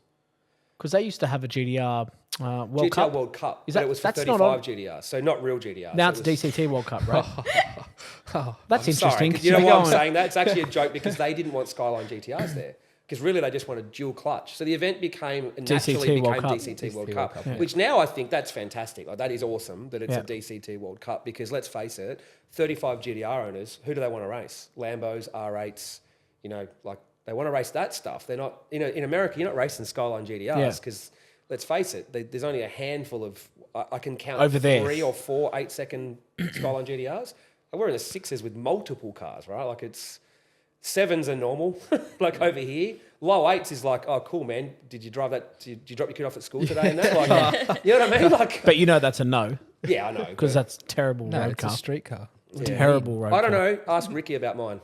You can have a high 8-second car, which it hasn't actually done yet, but you can have a 161 mile an hour Skyline GTR that is actually not terrible to drive. Like, and I'm not talking relative to the time period. I'm talking relative to everything. Like, Are you sure? So Yeah, ask Ricky. you want to hear the Just story? Cast So- your mind back to Ricky's car. Should we Is it- compare it to something that also cost 100 grand? Compare it to a Mark 5 Supra, let's say. 100k new, Yeah. 2 GDR. So Ricky actually came back after Power Cruise, after coming your car. He says terrible. He was no, he didn't. He did not. He comes in, and he was a little bit anxious to tell us. He's like, "Guys, Andrew took me in his car on the weekend. I'm scared. He's like, it was actually really good." It holds was- no weight because Ricky has gone in probably 2 of our cars in the whole 5 years that he's been here. in hindsight, and he he said cries. he's ruined because once you go in a twin turbo Yeah. V10 car from Yeah. here, you're done. Like Yeah. the end. Like, right? Like, Yeah. She went in a super. We actually went in a supercar today, Gen 3 supercar. We get out and I said, "What do you think, babe? That was pretty sick, huh? Like they run 29s around there. They're pretty wild. They move around, blah blah blah." She goes, "I thought it'd be faster." She didn't mean cornering and braking. Nah, She yeah. like It acceleration. is, yeah. And I'm like, 1100 horsepower. My 1100 horsepower 32 GDR now feels pretty normal to her. Yeah. Like, Yeah. it's like there's almost no emotion. Like She's you give it been a hit, and you spoiled. go, "What'd you think, babe?" And you get, It was fun, but it just didn't feel fast. because Yeah, it I didn't wasn't feel that different. It speed. wasn't like smacking the like, whoa, Yeah, like acceleration. Yeah. yeah, Yeah, 'cause- exactly. Well, But you feel it turning Oh yeah, or braking. Yeah, yeah, Yeah. yeah. It's fun. That's Yeah, that's it was awesome experience. Yeah. Yeah. Thanks to Newlon. and so, yeah. it probably feels a lot safer because of how stable it is. Yeah. And you're strapped in and Yeah. Oh, yeah. everything. Yeah. So Yeah. and she's done rally sprints as well. She's been navigator in rally sprint. Been Really? in GDR plenty of times. Yeah. For him? Yeah, like I don't How'd that do go? anything. Yeah. I just sort of- couldn't sever the dash. Didn't know where we're going. Oh, yeah, I actually could. Yeah, I didn't have a booster seat, No. so I had to put a booster seat in the supercar for me to go in it today. Well, I mentioned earlier that I actually, for a birthday or Christmas, I can't remember, bought her a presenting course to go to a presenting course so she Yep. can, like, obviously, be a host for some features and stuff. Yep. I actually bought her a woman's track night so she can, rather than me like try and teach her how to go around a track, is kind of go that angle first. And she's had a track night in her Porsche Boxster now. So Yeah, nice. So yeah, her new project. With an instructor. Yeah. Yeah, So now I get to teach her after this. So, Yeah. yeah, so it's yeah, good. that's the because plan. Get her on track. So. Did you put one of the Garmin's in it? Like the what do you call Lap it? timers. Oh, No, all it was wet it was a skid pan. motor car. It was wet skid pan. It was all, Yeah. It's like introduction to motorsport type deal. Because I find that when you throw someone in the deep end, except for us boys that all think we're heroes and can just do whatever, when a normal person gets like Yeah. thrown in the deep, like here's a Porsche Boxster S, here's a racetrack, there's 20 people going around, go. Like, come on. Like, I know we all think I could do that, but it's It is it's not the right way to do it, right? So Yeah, there's not a lot of opportunities for females to do it where there isn't an audience and a Yeah. bunch of dudes in black hoodies all filling up the crowd and says the guys in black hoodies. yeah, he's usually wearing one. It's true though. While racing's the But same. yeah, right? it is. It can be. I try not to it wear can the be black really hoodie, always. intimidating. Is it the front of black the hoodie though, or is it? No, it's just, I think it's just the fact guy that part. it's if you fuck up, they're all watching you and. Because, I think we're fine with it. I You- think you- so, but as the person that's Unless in the you hit driver's them. seat, it's intimidating. Well, she did roll racing in my Supra, right? One night I said, "You drive." Yeah. I think I did one run just to kind of go, see, this is how it all goes. Because like, Leave if you've traction never done on, it, it sounds that easy. switch, leave it on. Yeah, that's right. But then straight away, she raced someone, and let's face it, like very my first first time. time, she didn't get a perfect reaction with a perfect launch and like bang, bang, bang. Like, so what? Who cares? And- Like, Yeah. some guy comes up to me and goes, I chopped you. I go, it was my missus driving, man. Like, relax. It's the first time ever. Now you know what it feels like. Yeah. Oh, we beat the black R8. Yeah. Yeah, it was George driving, dude. So your missus. It was George driving. But let's face it, like if someone makes an assumption that Susie has hundreds of hours in cars, she doesn't. Like No. it's, Yeah. the reality is, she's actually the first time I threw the keys to the Super at Cootamundra to do a drag race in it. Man, she don't lift like she did. Yeah. She did her first ever drag run was an 11.9. That's like when Amy got in the Yeah. Lambo at She went Cuda. 9-0 first Yeah. ever. Yeah, she killed it. Yeah. Did she Fuck, drive the Lambo next You time? up. 9-0 first time drag racing. Funny how Yeah, I know. Amy would I was never in a say that to her. Supra. Like, Nah. They just wouldn't talk like that. Nah. But we would. Yeah. Exactly. And you know what? I'm coming back for you. Yeah. No. I'm coming back for you with her driving. Yeah. You're going to be driving his R8 Yeah. and I'll make sure it's slower. Better learn how to tune V10s myself. Apparently it's easier. Apparently. Yeah, of course. Yeah. Ask the internet. Yeah. Yeah, the You buy internet the- knows everything. You buy the tunes online. Yeah, that's what I've heard. Yeah. Advertise on Facebook. Yeah. Yeah. You can even sell them on Facebook now. Yeah, Marketplace is the best place to buy a tune. Yeah. Yeah, definitely. I mean, why would you buy it off a reputable tuner? I see them on Instagram stories. Yeah. What else do you see on Like, hit Instagram me up stories? if you need this tune, and Yeah. I swear people are making money off it. They must be It's making like millions. they're on like consignment.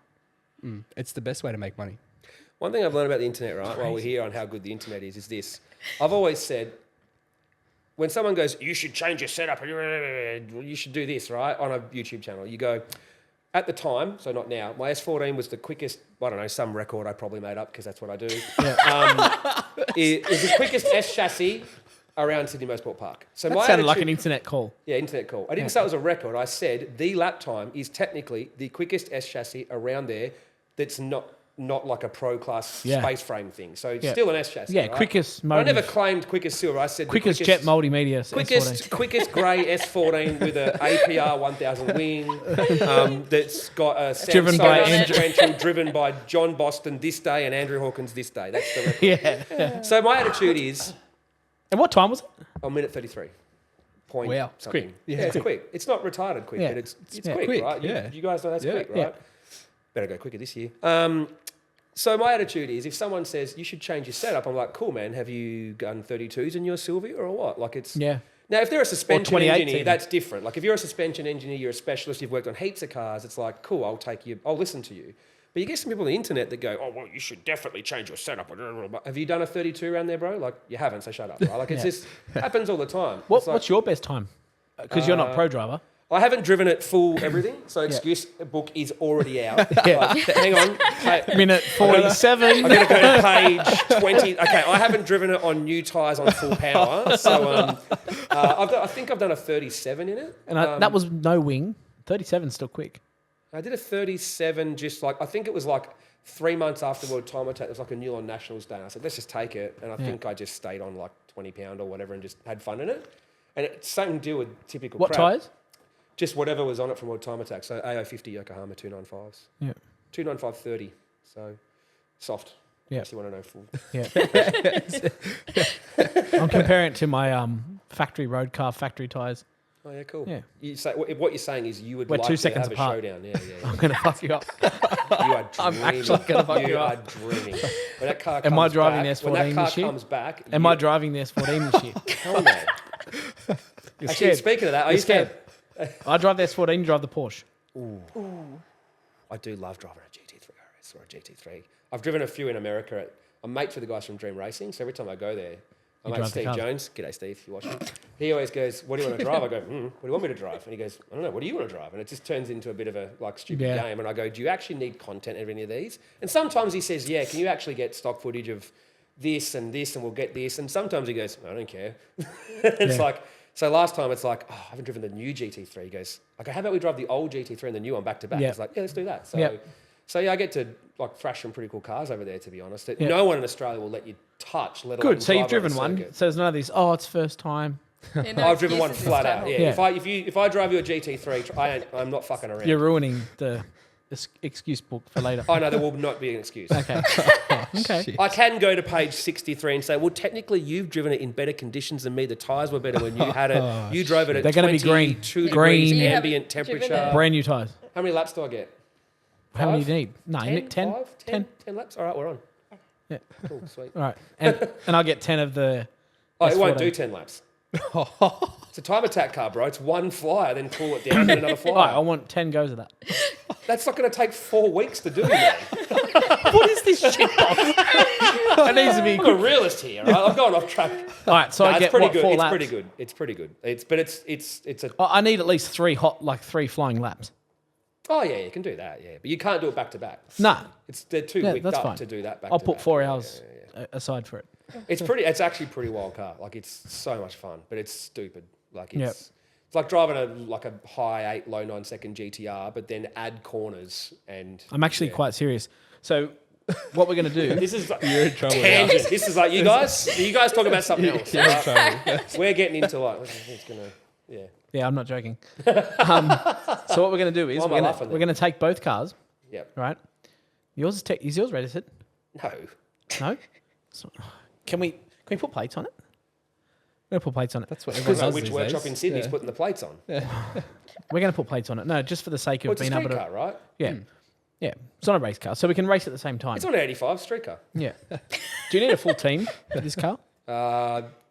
Define full team. Like how many people is a full team? This is why you just go the Porsche. Yeah. It's just I too much agree. effort. You just drive there, thrash it, drive home. The Supra did that quite Hmm. well. How'd you go with Supra? I think I went 45, there. I think 47? I think I rolled in and did like the first time I went in on just 47 just probably, some stock Zestinos, drive? and I did like a 47 or something. Yeah, 48. I think a 48 the first time. Yeah. And I think I did a 46 or a 45 with actual some tyres on it, and that's Yeah. it. And I think it had a sort of wing in club sprint, but I just drove that for fun, I guess. That's Yeah. page 78 on the excuse book. For Yeah, fun. It's just fun. Yeah. We can settle this. I was only much- driving for fun. I think we can settle this much cheaper, quicker, easier. No, we're not going go karting. Oh, I No. That's excuse book. That's page 1. Wait. asked Joe about when I beat him what the reason is. When did you beat me? Nah, just like if it happens. No, look. What all I say is that weight can help you around the corners. It only helps you shove other cars out of the way. You have more inertia. He reckons that because I'm heavier. These it trainers helped are me. so Got an wrong. advantage. I have to throw my weight around to make sure it's at the right point, at the right. In the, Talk in to the right any order. professional and they're I like, will admit no. this: Never there heard are that. some corners where I take it flat, and I say to Susie, "Take that corner flat," and then I realise She's she going weighs faster. nothing. Yeah. So she actually it doesn't. No, If she goes my no. speed, it won't grip. No, it's not that. She's going faster. Yeah. Yeah, she Yeah. is. She's probably hitting that corner. The 10K clutch an is hour fully faster locked than up. me. We're Yeah, like, yeah. that's why. It's not that. That's what he says. Oh no, Yeah. no, you've got more grip. There's No, some I'm places going in the, slower. Yeah. Yeah. There's some places in the track. I'm like, stay pinned. She's like, no. She goes, I tried. I nearly crashed. I'm like, I didn't. It was fine. So Yeah, it's just we're going slower. Yeah, we are. Yeah, 100%. So we can't do another pound of boost at go-karts. So. Unbelievable. What a tangent. Now we're challenging each other on a podcast If you're to race at quicker, the track. if you're quicker, This, you know what this sounds you went like? faster. This sounds like roll racing. think about it, right? Sounds like Drive to Survive. Wow. Yeah. We're like people at roll racing talking about who's going to beat who and whatever. So As soon as there's lap times, I start to get a little bit. more excited. Yeah. That's the thing. People don't realise. Some people have seen all the GDR stuff and all that and think I'm just into drag. But if you watch everything in what I've ever done, it's like I ran a national drifting series. We haven't even talked about Yeah. the early days of Motive. Like Yeah. I ran a national drift series with a business partner and my mate Brett and all the boys before that's actually how I kind of on the job learnt how to run events as well. So Yeah. I could do more later. So The I drifting wrote, stuff. yeah. So Was I that Oran Park or something? No, we actually returned drifting to Calder Park at the time, Thunderdome. So 2011, we started Australian Drifting Grand Prix with business partner Keith in Perth. One day, this guy Keith in Perth has come up to me and goes, "Why isn't there a national drift series?" I go, "They went broke." He goes, "Could you do one?" I go, "Might go broke too, but yeah." That guy's honest. Yeah. Because how much do you need? I'm like, well, how much do I want or how much do I need? Because they won't be the same. I go, need and scrape through is this much. He goes, all right, let's go. I went, oh, wow. I literally just told a guy that I can run a national drift series and now I've got to go do it. And that's Yeah. kind of when I did realise I can just go do it. Go and So, do it. Yeah. Yeah, so we set up Australian Drifting Grand Prix and ran a national series, televised. I did all the TV production for it and I commentated. I wrote the judging rules and regulations with conjunction Yeah. with people, but set up a whole event series and ran Yeah. it for 3 years. So Yeah, interesting.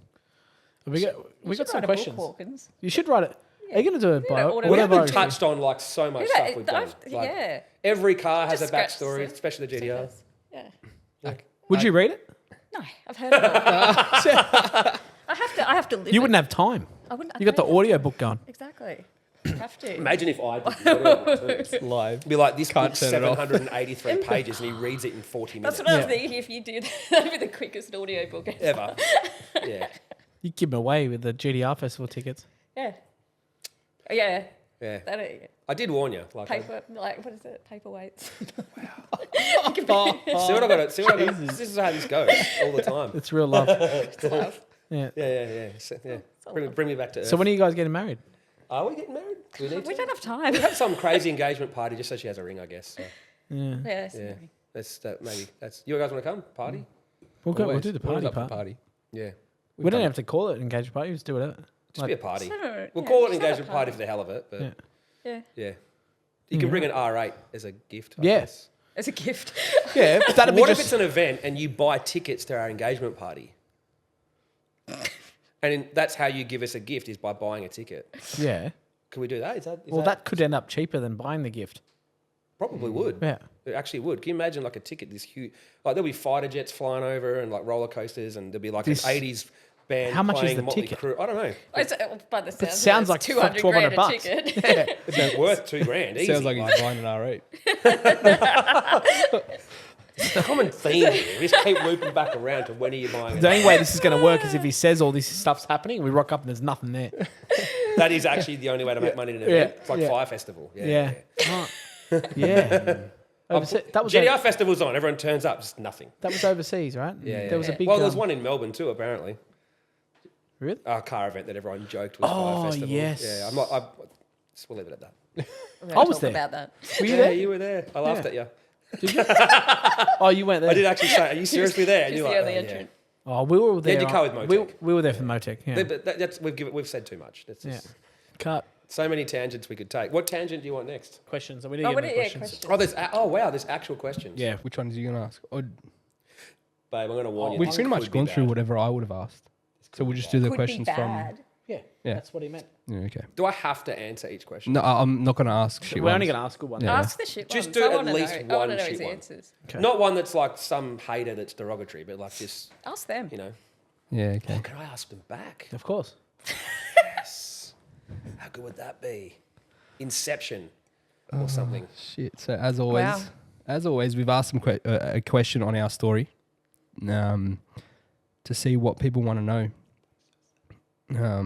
There's a lot for this one, Oh no. as you'd imagine. Is this a record? Hey, another record. Another made-up record for Hawkins. Is that one of the questions? How many records can Hawkins make up? Will that be a record tonight for records with how many records you can make with the record on the record on the record? Or I'm definitely Take his definitely microphone filtering. Jeez, I feel sorry definitely for the people on Filtering. Spotify. settle in, guys. We're a quarter of the way through. No, this one's all right. What's next? And what's next for the R32? The R32, you know what? I'll spill the beans. The plan was to make the gold car mental, right? Yep. But I've actually, after conversations with Croydon, realised the 32 is already teched for cage. It gets raced. So let's just take that one to the next level. So at some point, there will be a whole new engine combination in that car and push. Like every step is, how do I build the most reliable 400, 500, 600? Every level, we always aim for the most reliable and drivable car you can have at that power level. Well, we're at 1100 and the car's pretty good, right? We think we've proven it. It has to run an 8. That's next. I have to get an 8 so that you all shut up and leave me alone. Oh, you still. He's been Yeah, trying. shut up, stop. I tried. For And then a the while track now. got cancelled that day and all sorts Didn't of you stuff. just say that every car runs an 8? Did you drive that to Yeah, take except you? mine, mate. Except for him. So you don't have one of those shit. 8-second club stickers? No, I made them, but I He haven't made got any. them himself and Yeah, doesn't yeah, even yeah. have one. At least I don't put it on before I've done it. Hey, right? you know what I was about to say? I know a lot of people that would You just can't print put it out themselves. RH9 stickers on before you run RH9. And someone else has to give you the sticker, right? Like, Right. That's Yeah. the deal. You Yeah. print your own sticker off and go, hey, look at a club I'm in. You could buy your own track. You know, I run the timing at Cootamundra, so Yeah, that's right. It's you all can run rigged. whatever time you want. What's next?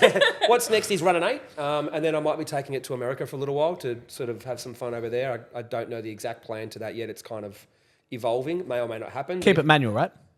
Sequential. Yeah. That means in America, a sequential is not a manual, apparently. Oh, Weirdos. Yes, it will be stay manual. But then the big setup that I thought I'd put in the gold car, I'm actually now going to go like the next level in that car, but the running gear from the 32 will probably end up in the 33, Right. and that car will get turned into more of just like it's cool as opposed to I'm trying to get record of Run a record numbers. of some sub record. So yeah, Yeah, exciting. Record. That'll be fun. Where do you see GDR Challenge and Cootamundra in the next 5 years? I guess we touched on this, but 5 years. 5 years.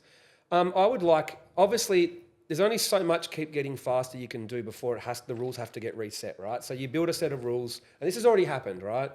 We had True Street rules at the Cootamundra, and then the top end of True Street were pushing so far, but then what they were doing at the drag strip meant they switched to methanol, and we invented Pro Street. And then we invented Pro Street GDRs so that Croydon and Matooks Racing could have their battle, and the Yeah. customers didn't have to fight them. Yep. So the cars that wanted to be, I guess, in that workshop thing, we allowed methanol because they're at a power level they had to, right? It just evolved. So then Pro Street, we got this. Anthony Matook got that 7.9 at Cootamundra, which was like ridiculous. Dangerously Dumb. ridiculous. And it was dangerous. So we then said we can't have Pro Street at Cootamundra. It's just What was the speed that trap? 190 or something? I almost don't want to admit it was 197.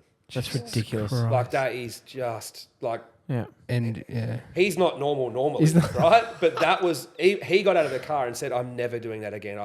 That's no. Yeah. Like even when Anthony Matook says that was dangerous, you can't even think about how dangerous that is. Yeah. Right? Like we think about dangerous is here. He's like, that's normal, bro. Like that, Yeah. that was shoots out and everything, right? I didn't even think shoots were going to stop it. Like it was just I've gone 180 and in the Huracan and been like, "Ooh, that was not easy to slow down." Yeah. That's carbon ceramics, big brakes in that car. Yeah, Would have dude. been Yeah. wow. He was like, I honestly thought I was going to hit cows and go to the moon. It was just so sidetrack to do it. They worked out when to deliver the power, but by the half track, it was on 2,200 horsepower. Yeah. And the same tune that they had in the From back the half back went half. like 212 or 218 or something at the track. That's what they needed to go a 7 at Cooter because all the work was in the back half to do that. Yeah. Yeah, I think Just to go from 8.2 to 7.9, they had to add like 600 horsepower. Yeah. It's just insane. So what's going to happen at Cootamundra is the same thing. Is Pro Street's gone. Now True Street's going to get faster and faster and faster until it becomes dumb. dumb. And then we'll have to revisit categories and rules to keep it fair and interesting. But what I'd like to see at Cootamundra, honestly, is Ultimate Streetcar grow. And Ultimate Streetcar is not about who wins. To me, every car gets showcased. That's our category. Yeah, you're. Yeah. Yes. I want that. I don't to know why grow. you're calling it want Ultimate more Street Car. car- It's a Yeah. PR. Precision street I car. want that to go for 2 days on its own with like 30 cars, right? And I've got to drive them all, so that's sick. Yeah. But I actually want that because I feel like Ultimate Streetcar is not about who won, who lost. They're all awesome. So I'm trying to showcase all of them. But a lot of people feel intimidated because you guys fucked it up for us. Yeah. So it's like I had to then do pre-2007, right? And post-2007. And I think just rules and categories will evolve to kind of suit what the market needs, if Yeah. that makes sense. Like What you can't precision just needs. keep going faster Yeah. forever, right? Well, no, they'll just be like, okay, is it a precision car? Off you go. Over there. This sounds over like there. conflict of interest. No. But no, they'll just be like, okay, if it's you got pre-2007, Yep. which means the other side's post-2007, and then you've got precision pre-2007. Do you know why the date was that, right? It's when R35 started. R35 started. Basically when R35 and started. fixed everything, yeah. Yeah. So it just like Made GDR what it is today. yeah, sure. Keep looking at your skylines. They're all skylines. Okay. We can debate this in a whole nother podcast. Yeah, we R35 versus Skyline GTR. And I will win, and so will everyone supporting me. But the They are R35 is a both better awesome. street car, right? 100%. Yeah. But just, I'm sorry, I'm just going to say this right now, that I have driven some of the fastest 35 in the country, thanks to you guys, right? Like Yeah. I've driven ones that go 179, 180 mile an hour. So I know you can't ever make a 180 mile an hour Skyline GTR, then go and drive normal, Drive like right? that. Like you Yeah. can't. It's impossible. However, you jump in a 1100 horsepower sequential on a street tire and drive it on the street through a tunnel and start like pulling gears, and third gear is still It's fun. like it's mental. Like it's just a Yeah, totally just different slow. experience. Yeah. It's raw. It's It's a different theatric. emotion. It's fun. It's different. But here's the thing I say, and this sounds so bad because I'm just immune. I almost feel like it's not a 35 GDR till it makes 1250. Yeah. Like once that makes 1250, I'm like, oh, it's kind of cool. Yeah, it's good. Right? Like it's, and that's Because they're saying too something. comfortable and smooth. It's almost Yeah. too good. It's like a Lambo. It's like oh, this one only makes 900. Yeah. It's like, let's face it, to a normal person, a 900 horsepower twin turbo Lambo massive. is Yeah. insane. Like it's Yeah. crazy. But when you've driven them enough, I would still rather drive my 1100 horsepower GTR. If you said go have a quick drive to get your blood running, like I'd still take that over a 35 just because different emotion, different thing. Yeah. Yeah, it's raw. It's They're different. both good. They are both awesome. They do it different. So yeah. I digress. Next What question. else? I'm What's looking. for Susie? Let's pass it over to that's Susie. Your thing. No, it's okay. You got the questions. Yeah. You have to answer one. When's he going to realise a lot. Lambos are better than GTRs? That was more of a statement. Cool story. Yep. When- Well, I've already admitted I love Lambos. I don't know what the problem is here. That's like I've admitted it so many times. Draggy content at CUDA would be cool to see and compare 60-foot times 100s to 200s, etc., etc. I agree. I think we definitely need to do some type of We get 60. We're getting new timing equipment, by the way. We'll say that now, so Yeah. that it will actually work We that lost stuff the was getting 60 pretty at the old. last one. Yeah. We had no 60. So we don't share 60 because I've always felt like, because it's film content, I feel like it's not my place to share every little thing. Like at the event, everyone goes, time. And I'm like, shut up. If he wants to share it, it's a film shoot. Let him share it. But, whatever. But with 60 foot, I kind of feel like some of them will be embarrassing, but some will be like awesome because it's slow. Then the I car's think your fast average and- is 1.5s Yeah. at CUDA. Yeah. I don't know. I just feel like the 60s don't really matter there, but I actually would love to do like, let's have a competition for select cars of who can set the quickest 100 to 200 Yeah. or 100 to 250 or something. I think that'd be cool. Yeah. 100%, yeah, so definitely. anyone from Draggy, I need 20 Draggies We've got Draggy under hookup, sponsorship. So We do Draggies, yeah. I'd love to do it, but I just need 20 volunteers to use them all. But yeah, Yeah. we'll work it out. That's a good one. I like that. That's definitely a good one. I have thought about it before, and Yeah. yeah, just I guess the logistics of doing it. And Yeah, who's just keen, another so thing to put in the car. Another Maybe thing we to make set it part of Ultimate Streetcar first. You so must we have a can- Draggy. Yeah, have a Draggy. Purchase through you. Purchase from us. 300% markup Category for R8, sponsor. R8 fund. When are you going to revive Ignition DVD, a YouTube version maybe, with a variety of cars that aren't just GTRs? Why would you feature a car? No, just joking. There's the funny part. I chose all the cars at Ignition. So if anyone goes, oh, you're biased. Well, yes, why hide the bias, right? But at the same time, I featured hundreds and hundreds and hundreds of non-GTRs. In fact, it is true. At Ignition, they said, that's it. You're capped. One GTR per DVD. That's it. No more. And that was my deal. It was like part of my contract. I Yeah. have to do one GTR per video. So it's But there been a was- problem your whole life. Oh, yeah, it's not normal, right? Reviving Ignition DVD technically isn't possible because I didn't own it. So Yeah. technically, it would technically be illegal for me to even upload the DVDs to YouTube. Plenty of other people have ripped it and done it, but I don't steal content, right? Like Yeah. So reviving it, here's the problem. Like car features are the least cost-effective thing that we can do. To do them to that level where you film a whole day and edit for 2 days, that video now owes you $3,000. And to get $3,000 on YouTube, it needs to get like 800,000 views. Yep. When we get 800,000 views per video, I will revive Ignition DVD and feature whatever anyone asks for. Yeah. That's the reality. reality of it, It's just 100%, the reality. yeah. And I loved it. I love featuring different stuff. It's super interesting. So yeah. I mean, I have what I personally would buy, but at the same time, I like all of it. Which reminds me, we have a new show coming out. You ready? Called Cars from Japan, sponsored by Cars from Japan. That makes sense. So I'm doing some content work for them, like for them. And That's we kind Joe. we decided to do a little extra bit to it where every time I go there to do some content for him, he would let me just pick some cars I've never driven and go drive Yeah, them. And that's cool. it. So I just kind of went, well, can't say no to that. So, Yeah. Yeah. Sounds so yeah. Probably one more, because the rest are. Yeah. Anyway, could the opportunity of Australia's fastest GTRs going overseas to race arise? What do you mean? It's happening. That's Having- GDR Festival, right? GR Yeah. Festival USA, yeah. Yeah. It's actually the problem isn't are they going? It's how It's many. how they're gonna- and how many and how they're gonna how get do I there. do logistics of like 12? Yeah. Like I almost am going to have to turn them away. Like it's Yeah. yeah. And the plan is to take them to GDR Festival USA, but also try and have it in a way where they can go to like either World Cup or SEMA and other things. And Yeah. yeah. Oh yeah. It's happening. That's exciting. And we are coming there too. Yeah. Well, if you're racing slow Skylines with your fast. No, we want to Skylines- take on the 35s in the US. The Yeah. end. Okay. And the With an guys American bringing built Pro car Mod or- RBs want to take on the Pro Mods in the US. So So hang on, you're gonna race R35 with Skylines? Yep. Yeah, okay. Because we have the quickest Skyline GTRs in the world, and we have the quickest GTR in the world. Do you know that? Although the American commentators always forget, and they keep saying that the American 35s are the quickest GTRs in the world. I'm like, no, they're not. We've got the quickest GTR in the world. Yeah, that's Skyline. You've got the GTR. quickest R35 Yes. GTR in the world. 100%. They've got Yeah. that. Hopefully you guys do one day. But Yeah, no, I'm it's not not. interested.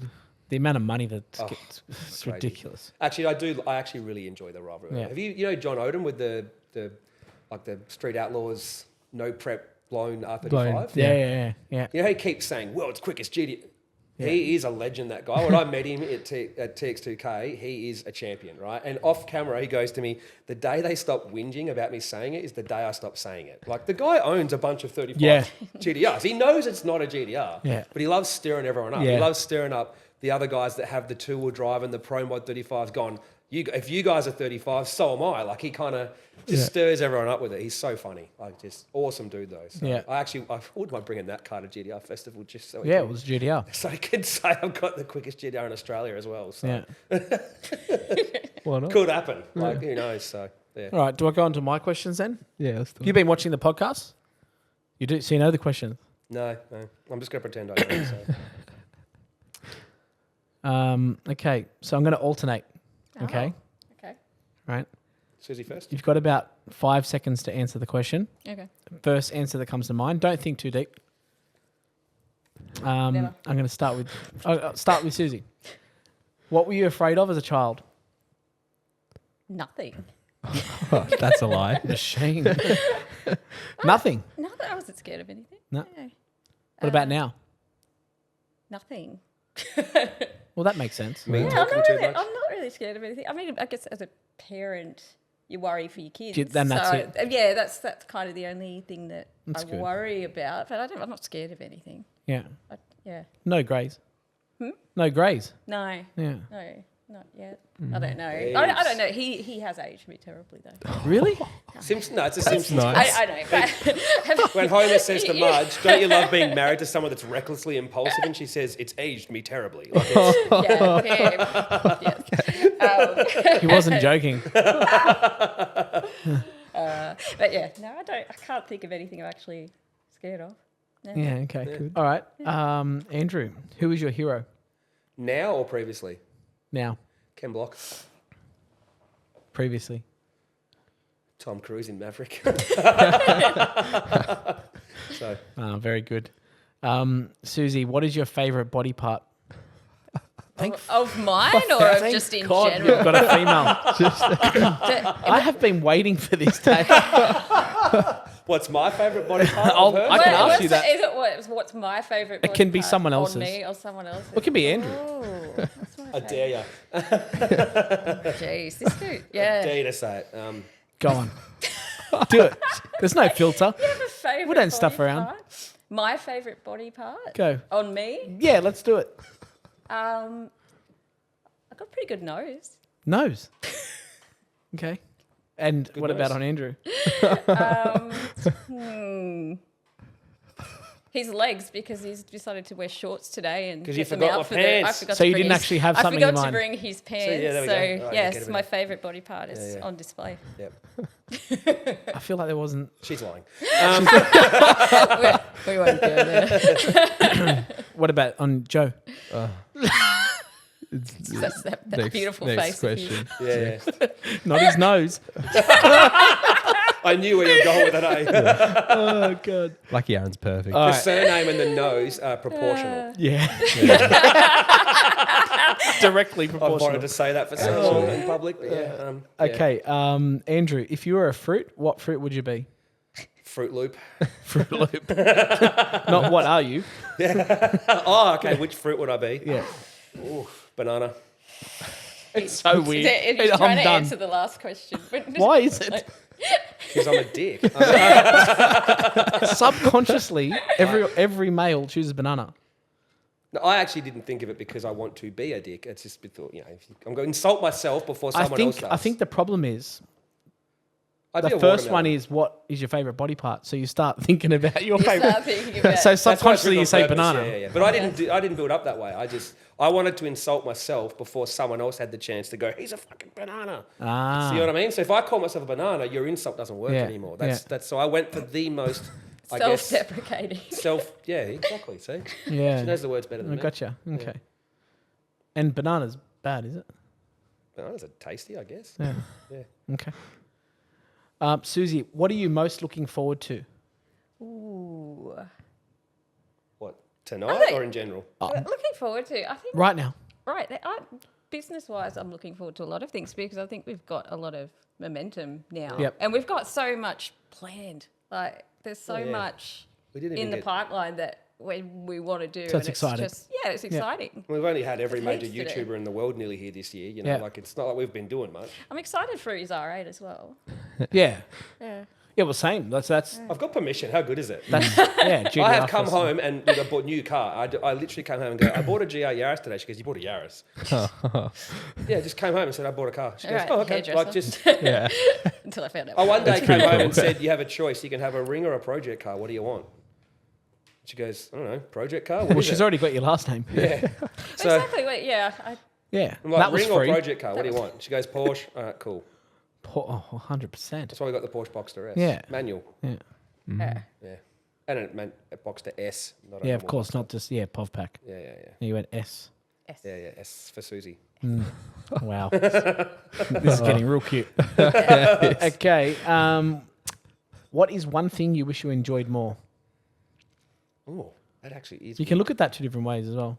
I'm worried whatever I answer this with is going to be incredibly offensive to somebody. Somebody out there.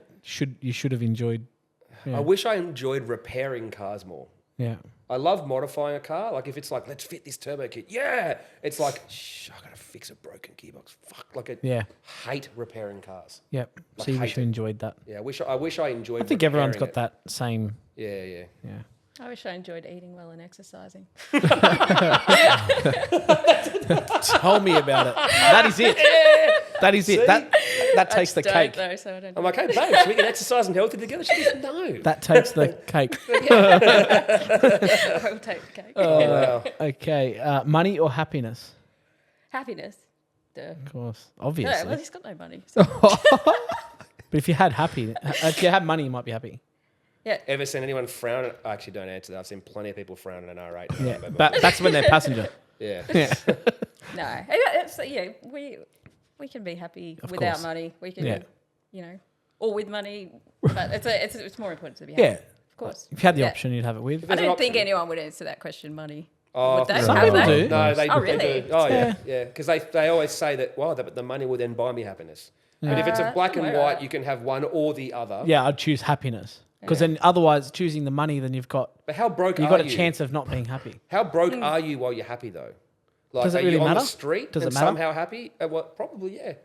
Is it scalable or is it just black and white? Happy and broke? I think if or you rich and miserable? Would you rather be rich no, and miserable? I think. Well, it's an option. I don't think it's a scale. Yeah. It's a, Is it? it's a I'm pick one or like the grey other, area and things, you're man. reading a No. lot. to No, it's black getting and white. No, it's black and white. So Happiness. if you're either I thought this was about. you're either cars. happy. No, it's not. It's not all about cars. We're about track. GDR. We're trackside. We're trackside. Yeah, Yeah, it's, We talk shit. yeah, Yeah. that is true. Oh, we yeah. sure So- do. That's- I guess if you're happy, then you're happy, right? The But goal if you've is got always money, happiness, yeah. you could maybe not be happy. Yeah. We I've will met- say it blankly, I right? know a lot of miserable people with a lot of money. Yeah. I think a lot of our life choices sort of can probably tell us the story of what we prefer. Mine has always been like He would have been an engineer. Yeah. But could for have some been an people, the money engineer, I could does have make been- them happy. I just don't think it would make me happy. could have like done videos that I don't like that made more money and more consistent and made more money that Yeah. way, but I didn't. I always chose let's do stupid car shit and make Yeah. cool shit happen, which means Yeah. happiness is the choice, right? 100%. Yeah. Like, to my own detriment, often. To be I honest, wouldn't be working with cars if it was all about money. no, hell no. Like, Yeah. if you just buy more shit, really. Yeah. If you, A the more money you 100%. have, the I more know shit that. you buy. I just pay And to go to the events that I run. Yeah. Yeah. Right? It'd be cheaper. Less risk. Yeah. A lot less risk. It's going to rain. I'll find out in the morning. Yeah, who cares? No, I'm not going. Check the blind. Don't worry about that guy. I'm not How going. many times you check the weather before the event? Don't ask. He- I kept getting he's- told don't. I keep telling him to stop. Yeah. And I Delete tell the myself. app somehow. I actually want it's to never bribe. No, I accurate. want to bribe whoever makes weather apps. I'll pay them money to say Change it. No, whatever the forecast is, just make it say sunny because it can say a rain symbol, And it'll cost but you at, money. at your suburb in I don't know the Shire, but at the track in its Sunny. own ecosystem that's totally fucking separate to the rest of Sydney, This is true. it can be beautiful sunshine, but because it's one picture of a rain dot and it's 10% chance of They're not 0.01 of a driving millimeter, an hour. they won't go.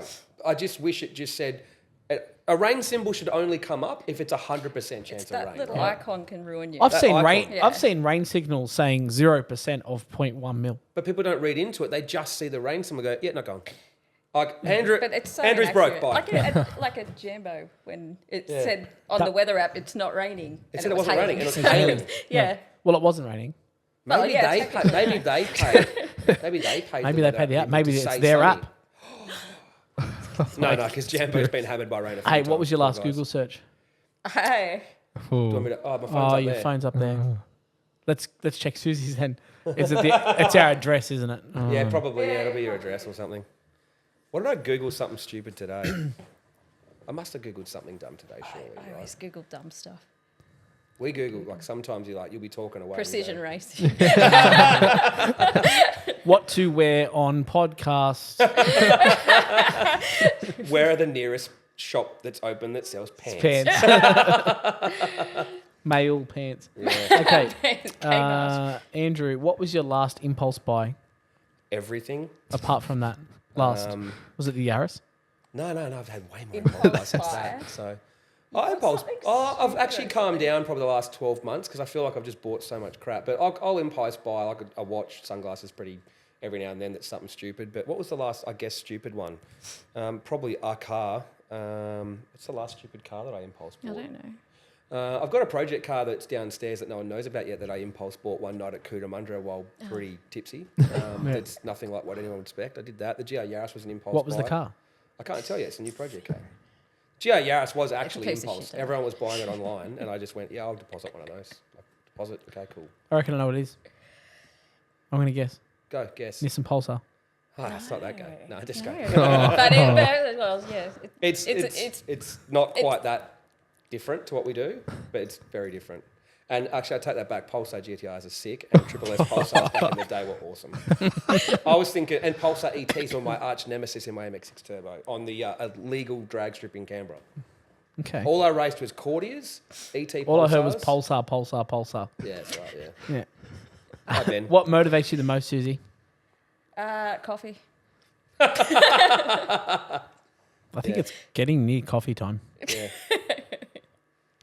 No, but I guess working to a deadline like with the event, that sort of thing. Yeah, but that's It's, only it's motivating to like when you get that sort of hype, I guess, and working towards something. well, there's no That- option, right? Well, exactly. But I mean, there was But option. that's it. You have no option but to be motivated, so it motivates you. Yeah. Yeah. Apart from the last 3 years prior, you didn't really care. You didn't give a shit. I didn't know. I didn't give a fuck, yeah, like, yeah. She was Hope still it working rains so events I and don't have to helping get and out of managing bed. stuff, but it wasn't as it Properly. wasn't like this year. This year Wasn't was full on. properly. Yeah. Yeah. Yeah. But yeah, no, that event was very motivating. All of the events. Yeah, Yeah. it motivate would you. be. Yeah. Especially after looking at it and going, wow, all that effort we put into it, all those hours, and look at it, we killed it, or great, everyone really. had a mad time. Smiles, dude. It doesn't even have to be financially. Like, No, look at it and go, smiles. wow, everyone loved it. It all went Yeah, smooth. yeah. I wouldn't have cared if we broke even or Yeah. anything. It's just Yeah. that was well worth it. Yeah. Just seeing that crowd and just how and Just just happy all people. of the positivity afterwards. Just not one person came to us and said that event was shit. Yeah. Everyone went out of their way to say, hey, we really loved it. It was a great day. Yeah. I think and we that was had what- maybe 2 messages to say. I had an issue with like getting my or something. Like, you know what I mean? Something like that sort my of thing. T-shirt was the wrong size. Oh, Okay. you Yeah. had sold So out of that a sort of T-shirt thing. or something. There was no like your event shit. Like it was. No, like, it was like there I were was no, waiting no for it. 'cause complaints about. you know. Everyone complains about the Oh, game they'll or complain at something, the first thing. Yeah. Yeah, yeah. Oh, but that's every didn't have it event. this year. Yeah. It just didn't have it at all. It was just all. That's great. And don't get me wrong, I like feedback to kind of go, what can we do better? Because for Sure. me, it's like I'm not resting on my laurels. That to me is like, tell me what we can do better. Tell me what else do you want to see? Yeah. What do we add to it? What do we do better? Like, I've always trying to make a better event because honestly, like people smiling and happy, and our car scene getting international recognition, and shops and owners getting like, I guess, I always use the word fame, but it's not really fame. It's just more the exposure. Recognition Yeah. they deserve. To me, that's everything. And I guess I try to talk to workshops about the events and say to them, don't worry about what I'm specifically doing for just you. You worry about what you're doing for that crowd. And they go, what do you mean? I go, think about this. What's my job? My job's to put bums on seats so they watch you. And my job is to make as many people as possible watch a video that you're in. Correct? Yeah. Agreed? Yeah. So you need to make the most of that. So what's your job now? I've put a crowd on you and away balls on a video to watch you. So what's your job? Put on a show. Put on a show. That's it. The end. Don't think about anything else other than your job as a workshop or car owner is to put on a show for the crowd that it was my job to get. If I do my job, you have a big crowd. If you do your job, you put on a good show. Now, I win because I get crowd who are happy, and you win because now you've got lots of people watching your business going, wow, look how awesome they are. Like that is the fundamental business relationship between event promoters and the car scene to work together. Like you can argue about all these little things that you want or think you should get or whatever, but the crux of it is that simple. I will put as many people in front of your brand as possible, or in front of your car, or in front of you. Go put on a show. Same with traders, right? Like, it's my job to put as many people in front of their trade stand. Yeah. What's their job? Have a good trade stand, right? Sure. Like, and do the best for your business. Like, we've all got to take something out of it. If I'm not helping you guys have a better business by being part of my events, then I've failed, right? Like, it's not. I'm not just there to make me. But like, I come back to that whole thing of, if I just try to make shops, owners, and cars get that like recognition and fame, the rest will fall into place. Yeah, because 100%. my intention is always make it great for everyone. That's the goal, right? Like, I'm not. Yeah. You can't have that attitude of it's what I get. It's got to be what does everyone Yeah, get, right? yeah. I'm facilitating. Most the people GTR get it scene. these days. There's plenty. Yeah, they kind of don't when they get something that doesn't suit them, or like for whatever reason they decide that they just don't. I don't know. Like, people will then come up with different ideas in their head of why you're doing it or what's happening. But you're right. Most people generally just get that. But sometimes in the moment, people kind of forget it. They might go, "Oh, you're in it for the money." I'm like, really? Come on, bro. Like, do you know the businesses you could do and make money? Like, this industry is not always about making money. It's if you're not doing it because you love it, then it's the wrong industry. Like, Yeah. it really is. I mean, you could say the same thing back. To anyone, yeah. There are plenty of jobs out there that you do for Like, money. you're only bringing 10 cars here that you made money on to make more money on advertising them. Yeah. Yeah. Everyone's mindset is different, but Yeah. I try to stick to that mindset and encourage it Yeah. because, like Joe said, it like, it is community. Like, Yeah, for sure. I'm not. No one person is the GTR scene. Yeah, that's I'm not right. the GTR No, scene. definitely You're not. not the GTR scene. No workshop is the GTR scene. No group. No one. We are all individually the GDR scene, yeah. So we have to look at it as, what do we have to do as a scene together to create this? I look at GDR Festival and go, I just want it to be the event that I would beg to go to if I didn't own it and I was a GDR owner, right? Like, if I didn't own it and wasn't doing it, someone else would, and Yeah. I would want to be there, the end. 100%. So I have to create an event that we all want to come together and create this GDR community that's big, right? I'm facilitating GTR Festival. GDR scene owns it, right? Like, I know you can say, oh, but you own the business. I get it. Legally, I own the business name, but I mean, my mindset is everyone owns it. I'm just facilitating it. Yeah. I've got to get paid for my time because it's a job. Would you ever do GDR Festival at Sydney Motorsport Park? I have thought about it many times. I really have. In a Yeah. perfect world, it would be, Be awesome. you'd need more Big- cars big to do money, it. but- Big money. Like, it'd cost double again. Yeah. I would rather do like a Nismo festival there. So then Yeah. I can have cruising, off-street racing. I can have drifting, motorcar, like heaps That'd of be stuff. awesome. And it would be all Nissans, because then I can have all these drift cars doing Yeah. drifting, and I can have. There wouldn't be enough GTR time attack cars because only about 6 of them go around corners at the moment. Yeah. Can we bring Hurricanes or?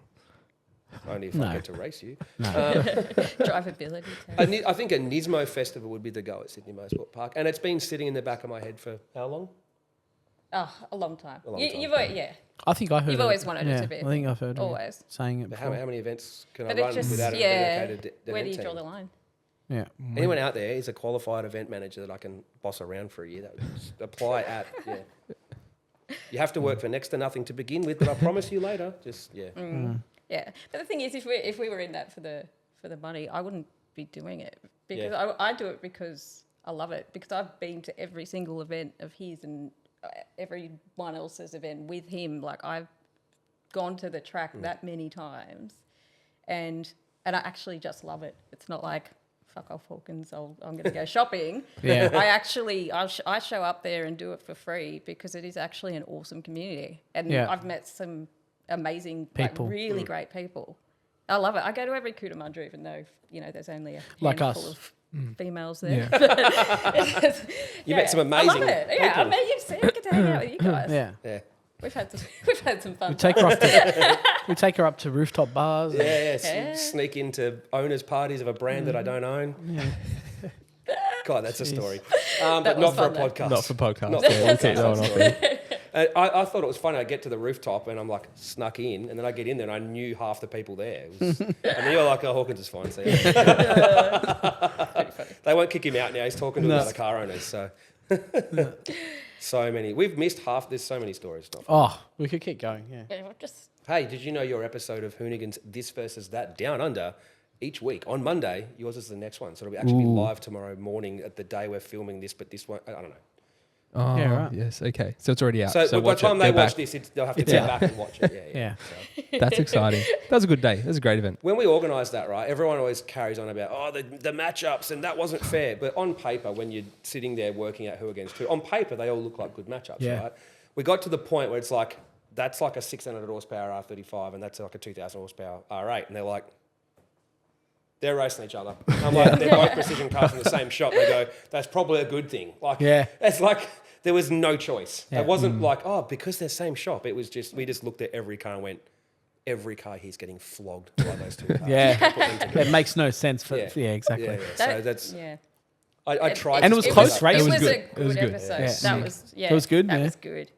Good driver, maybe. There was actually a lot of good this versus that. Yeah, it was all about the It was driver. all Yeah. driver. Yeah. In those dual clutch transmissions where the Motec does everything and shifts for you, Yeah. it's all about the It driver. is, yeah. Yeah. I had to the think best about view that, of the them. guy in the other lane. I was driving for him.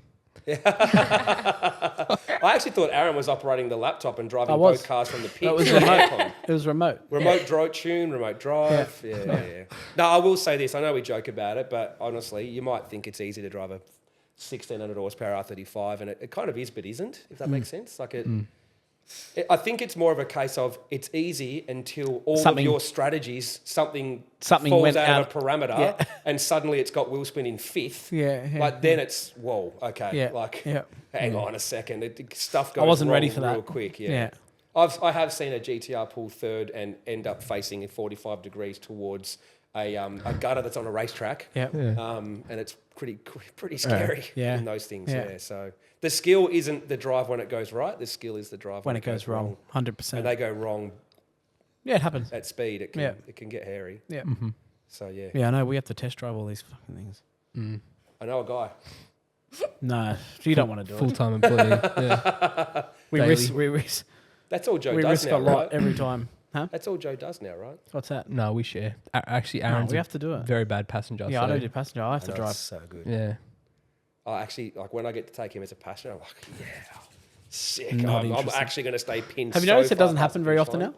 Yeah, because you don't let it. Oh, I just don't have to. He had, actually, out of all your guys, the only one that reached over to say that's enough, Massimo. That's it. Yeah. Sorry, man, I found it.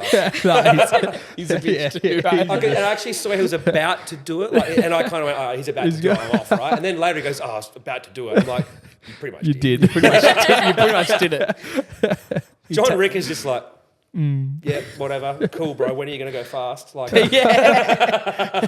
He went, what did he go? 208 to the half in his pro mod over the weekend. yeah. So I think he fell asleep while I was driving his Lambo. Yeah. Just No, went- he says it's No, awesome. he loves it. Like, Yeah. he's sick.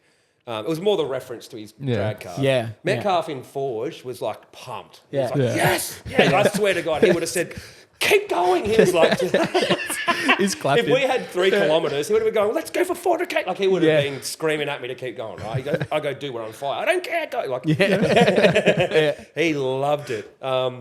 Yeah, it's so interesting seeing who does what. But there's only been a couple of occasions. When I drove that Falcon of yours, you know those barrow things I apparently don't yeah. like, and I Yep. drove his. He was like, yeah, powers get it. Like, he was just like, yeah, if it spins, spins top gear. It's at gonna 100, spin, Go for yeah. it. Yeah, cool. It doesn't matter what gear. Yeah. Which car is this one? My red one back in the day. In tune days, remember? Hoon Toon. Mm-hmm. They were good days. Long time ago. Now it's all about Now precision. he goes in fast cars. Yeah. I saw the light. Aaron introduced me to the light. The Yeah. light. You talk about you love Barras, man. They're cool Yeah, I've still got a Barra at plate car. certain things. Remember? Apparently, I cut it up because I hate them. That Oh. was what I heard. Mm. I just suck. Makes So sense. good. That car's awesome. Yeah. It's worth more now. It's prettier. Heaps better. Heaps better. All right, I think we're going to wrap it up. Wrap it up. Yeah. What are you talking about? It's You're pre-show. starting. You could, Pre-show. You could, go You on. can keep going. Stay tuned. Subscribe because up next is the actual podcast.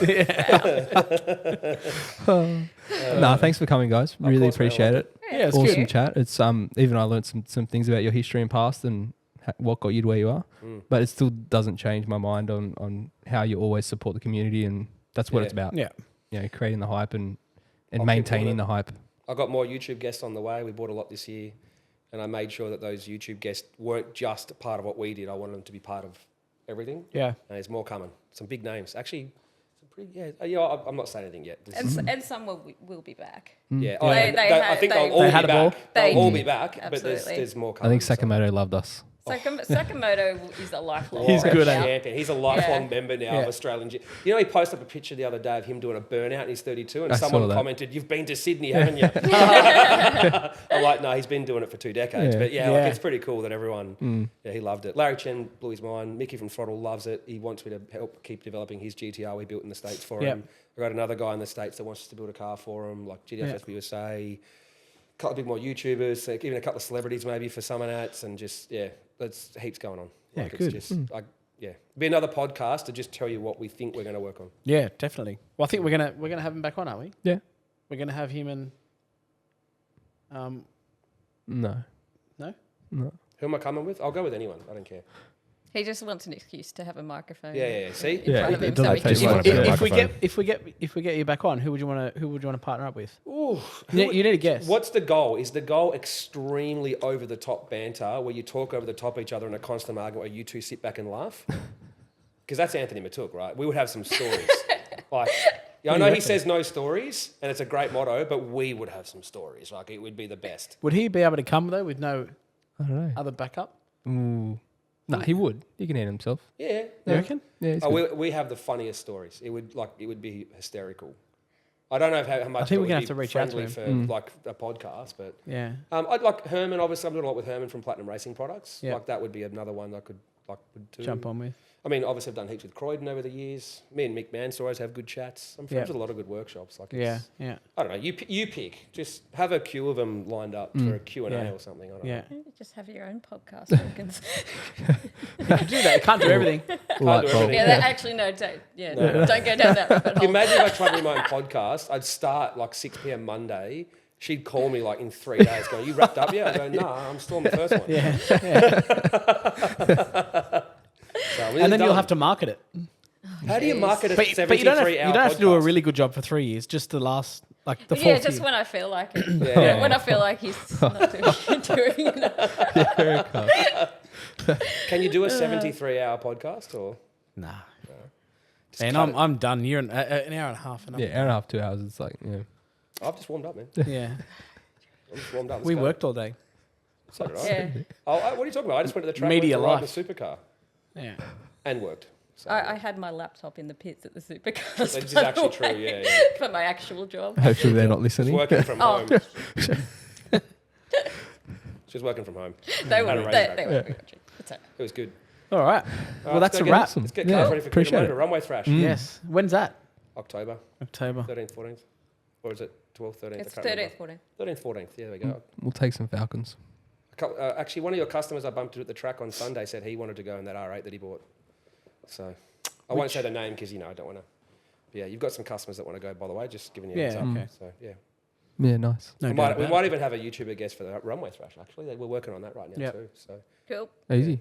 Yeah, it's always a good weekend. So that's Really? meant to be more chilled, but yeah, you, add you enough fast either do cars. it properly or you don't do it at all. Really. Some guys Well, you actually don't. just like to go and have fun, you know that, right? We have fun. Oh, but at the same time, Yeah. while trying to beat everybody. Yeah. having fun. Winning's fun. Winning's fun. Not winning is not fun. You can have fun while not winning. It's possible. Believe it or not. Tell everybody Maybe that next tell time every- we line up for yeah, drag tell everyone that battle. at roll racing. Yeah. right? Everyone's Yeah. everyone's different. Yeah. yeah. We've got some personalities where it's like, no, they actually got to win to have fun. Yeah. No, it's fun. It is awesome. Winning is also fun, but Yeah. sometimes just racing's fun. It's funner. You know, up until this versus that, my most enjoyable drag race of my whole life was one that I lost.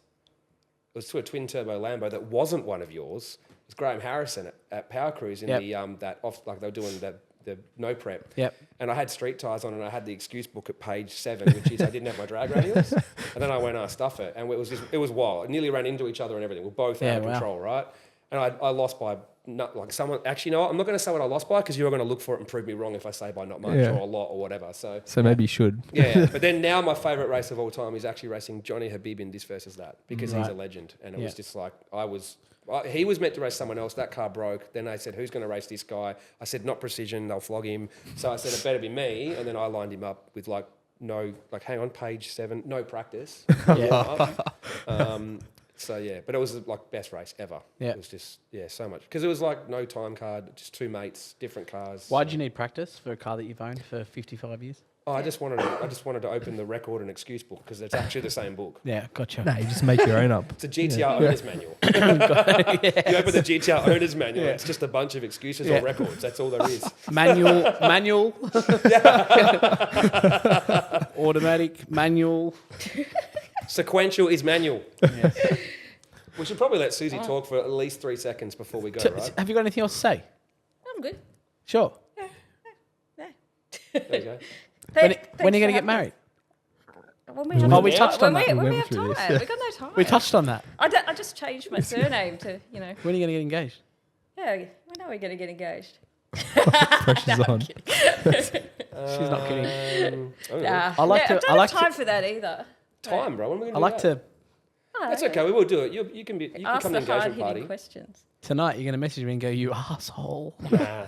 No, I don't care. All I'll do is say, let's go for a drive in the Porsche, and she'll forget about it for a bit. Yeah. Yeah, it's fine. No, I can't be bothered. Can't bother. It's whatever. We've got cool got- stuff to do. yeah. She's playing it down, just so you know. Yeah, you wait till we get home. Wait till we get home. I'm keeping the Porsche. I want a ring. Why not both? Yeah. No, there'll be a cool party soon enough, I'm sure. So Yeah. let's just, Oh, just a somewhere we party. fit it in. Oh, it'll be wild. Someone goes, actually, when she changed her name, someone goes, "Oh, did you get married?" I'm like, "Are you idiot? Do you really think Andrew Hawkins is going to get married and not post about it on Yeah. Facebook with Yeah. some crazy post with some tacky, cheesy phrase about how beautiful the view is everywhere I go?" Like, come on, man. When we get married, everyone will know. Yeah. Dudes from You know, Afghanistan are obviously. like, "Did you see Hawkins got married?" Like, it's, Yeah. yeah, as if we got married in secret. Come on, Yeah, man. yeah. Where's the point in that? Where's the fun in that? No So it's secrets. going to happen. Oh, one day. Time. Stop prying. It'll probably yes, actually yes, be. you can come to the wedding. It'll be recklessly impulsive. That's what where I it'll was be. going with this. Yes, Yeah. you're invited. It'll be Bring recklessly some cars. impulsive. Okay. It's going to be a big wedding. Oh, yeah. Yeah, I know. I'll have to sell tickets, seriously. He's going to have to. He's going to sell tickets to his wedding. Like, why not, right? Like, We're see going how to I'm have a going to cinema screening for it. Your marketing is going to be off Well, you're going tap. to do wishing well anyway, right? Yeah. So instead of a wishing well, you just buy a ticket. Buy a At least ticket. then you know you're getting value for money Yes. to an event, Yeah. right? That's how I see it. If it's a wishing well, it's like, well, Make how sure do I the know what I'm getting? Make sure the I'm- menu's listed publicly, I'm yeah? starting to question whether I should marry an event promoter Especially one that's recklessly impulsive. that's going to turn the wedding into an event. Well, if you're in marketing, at least you got a chance to make a profit. Yes, that is true. Yeah. The ultimate wedding. I get a Sunday, profit off my Sunday, own Sunday. wedding.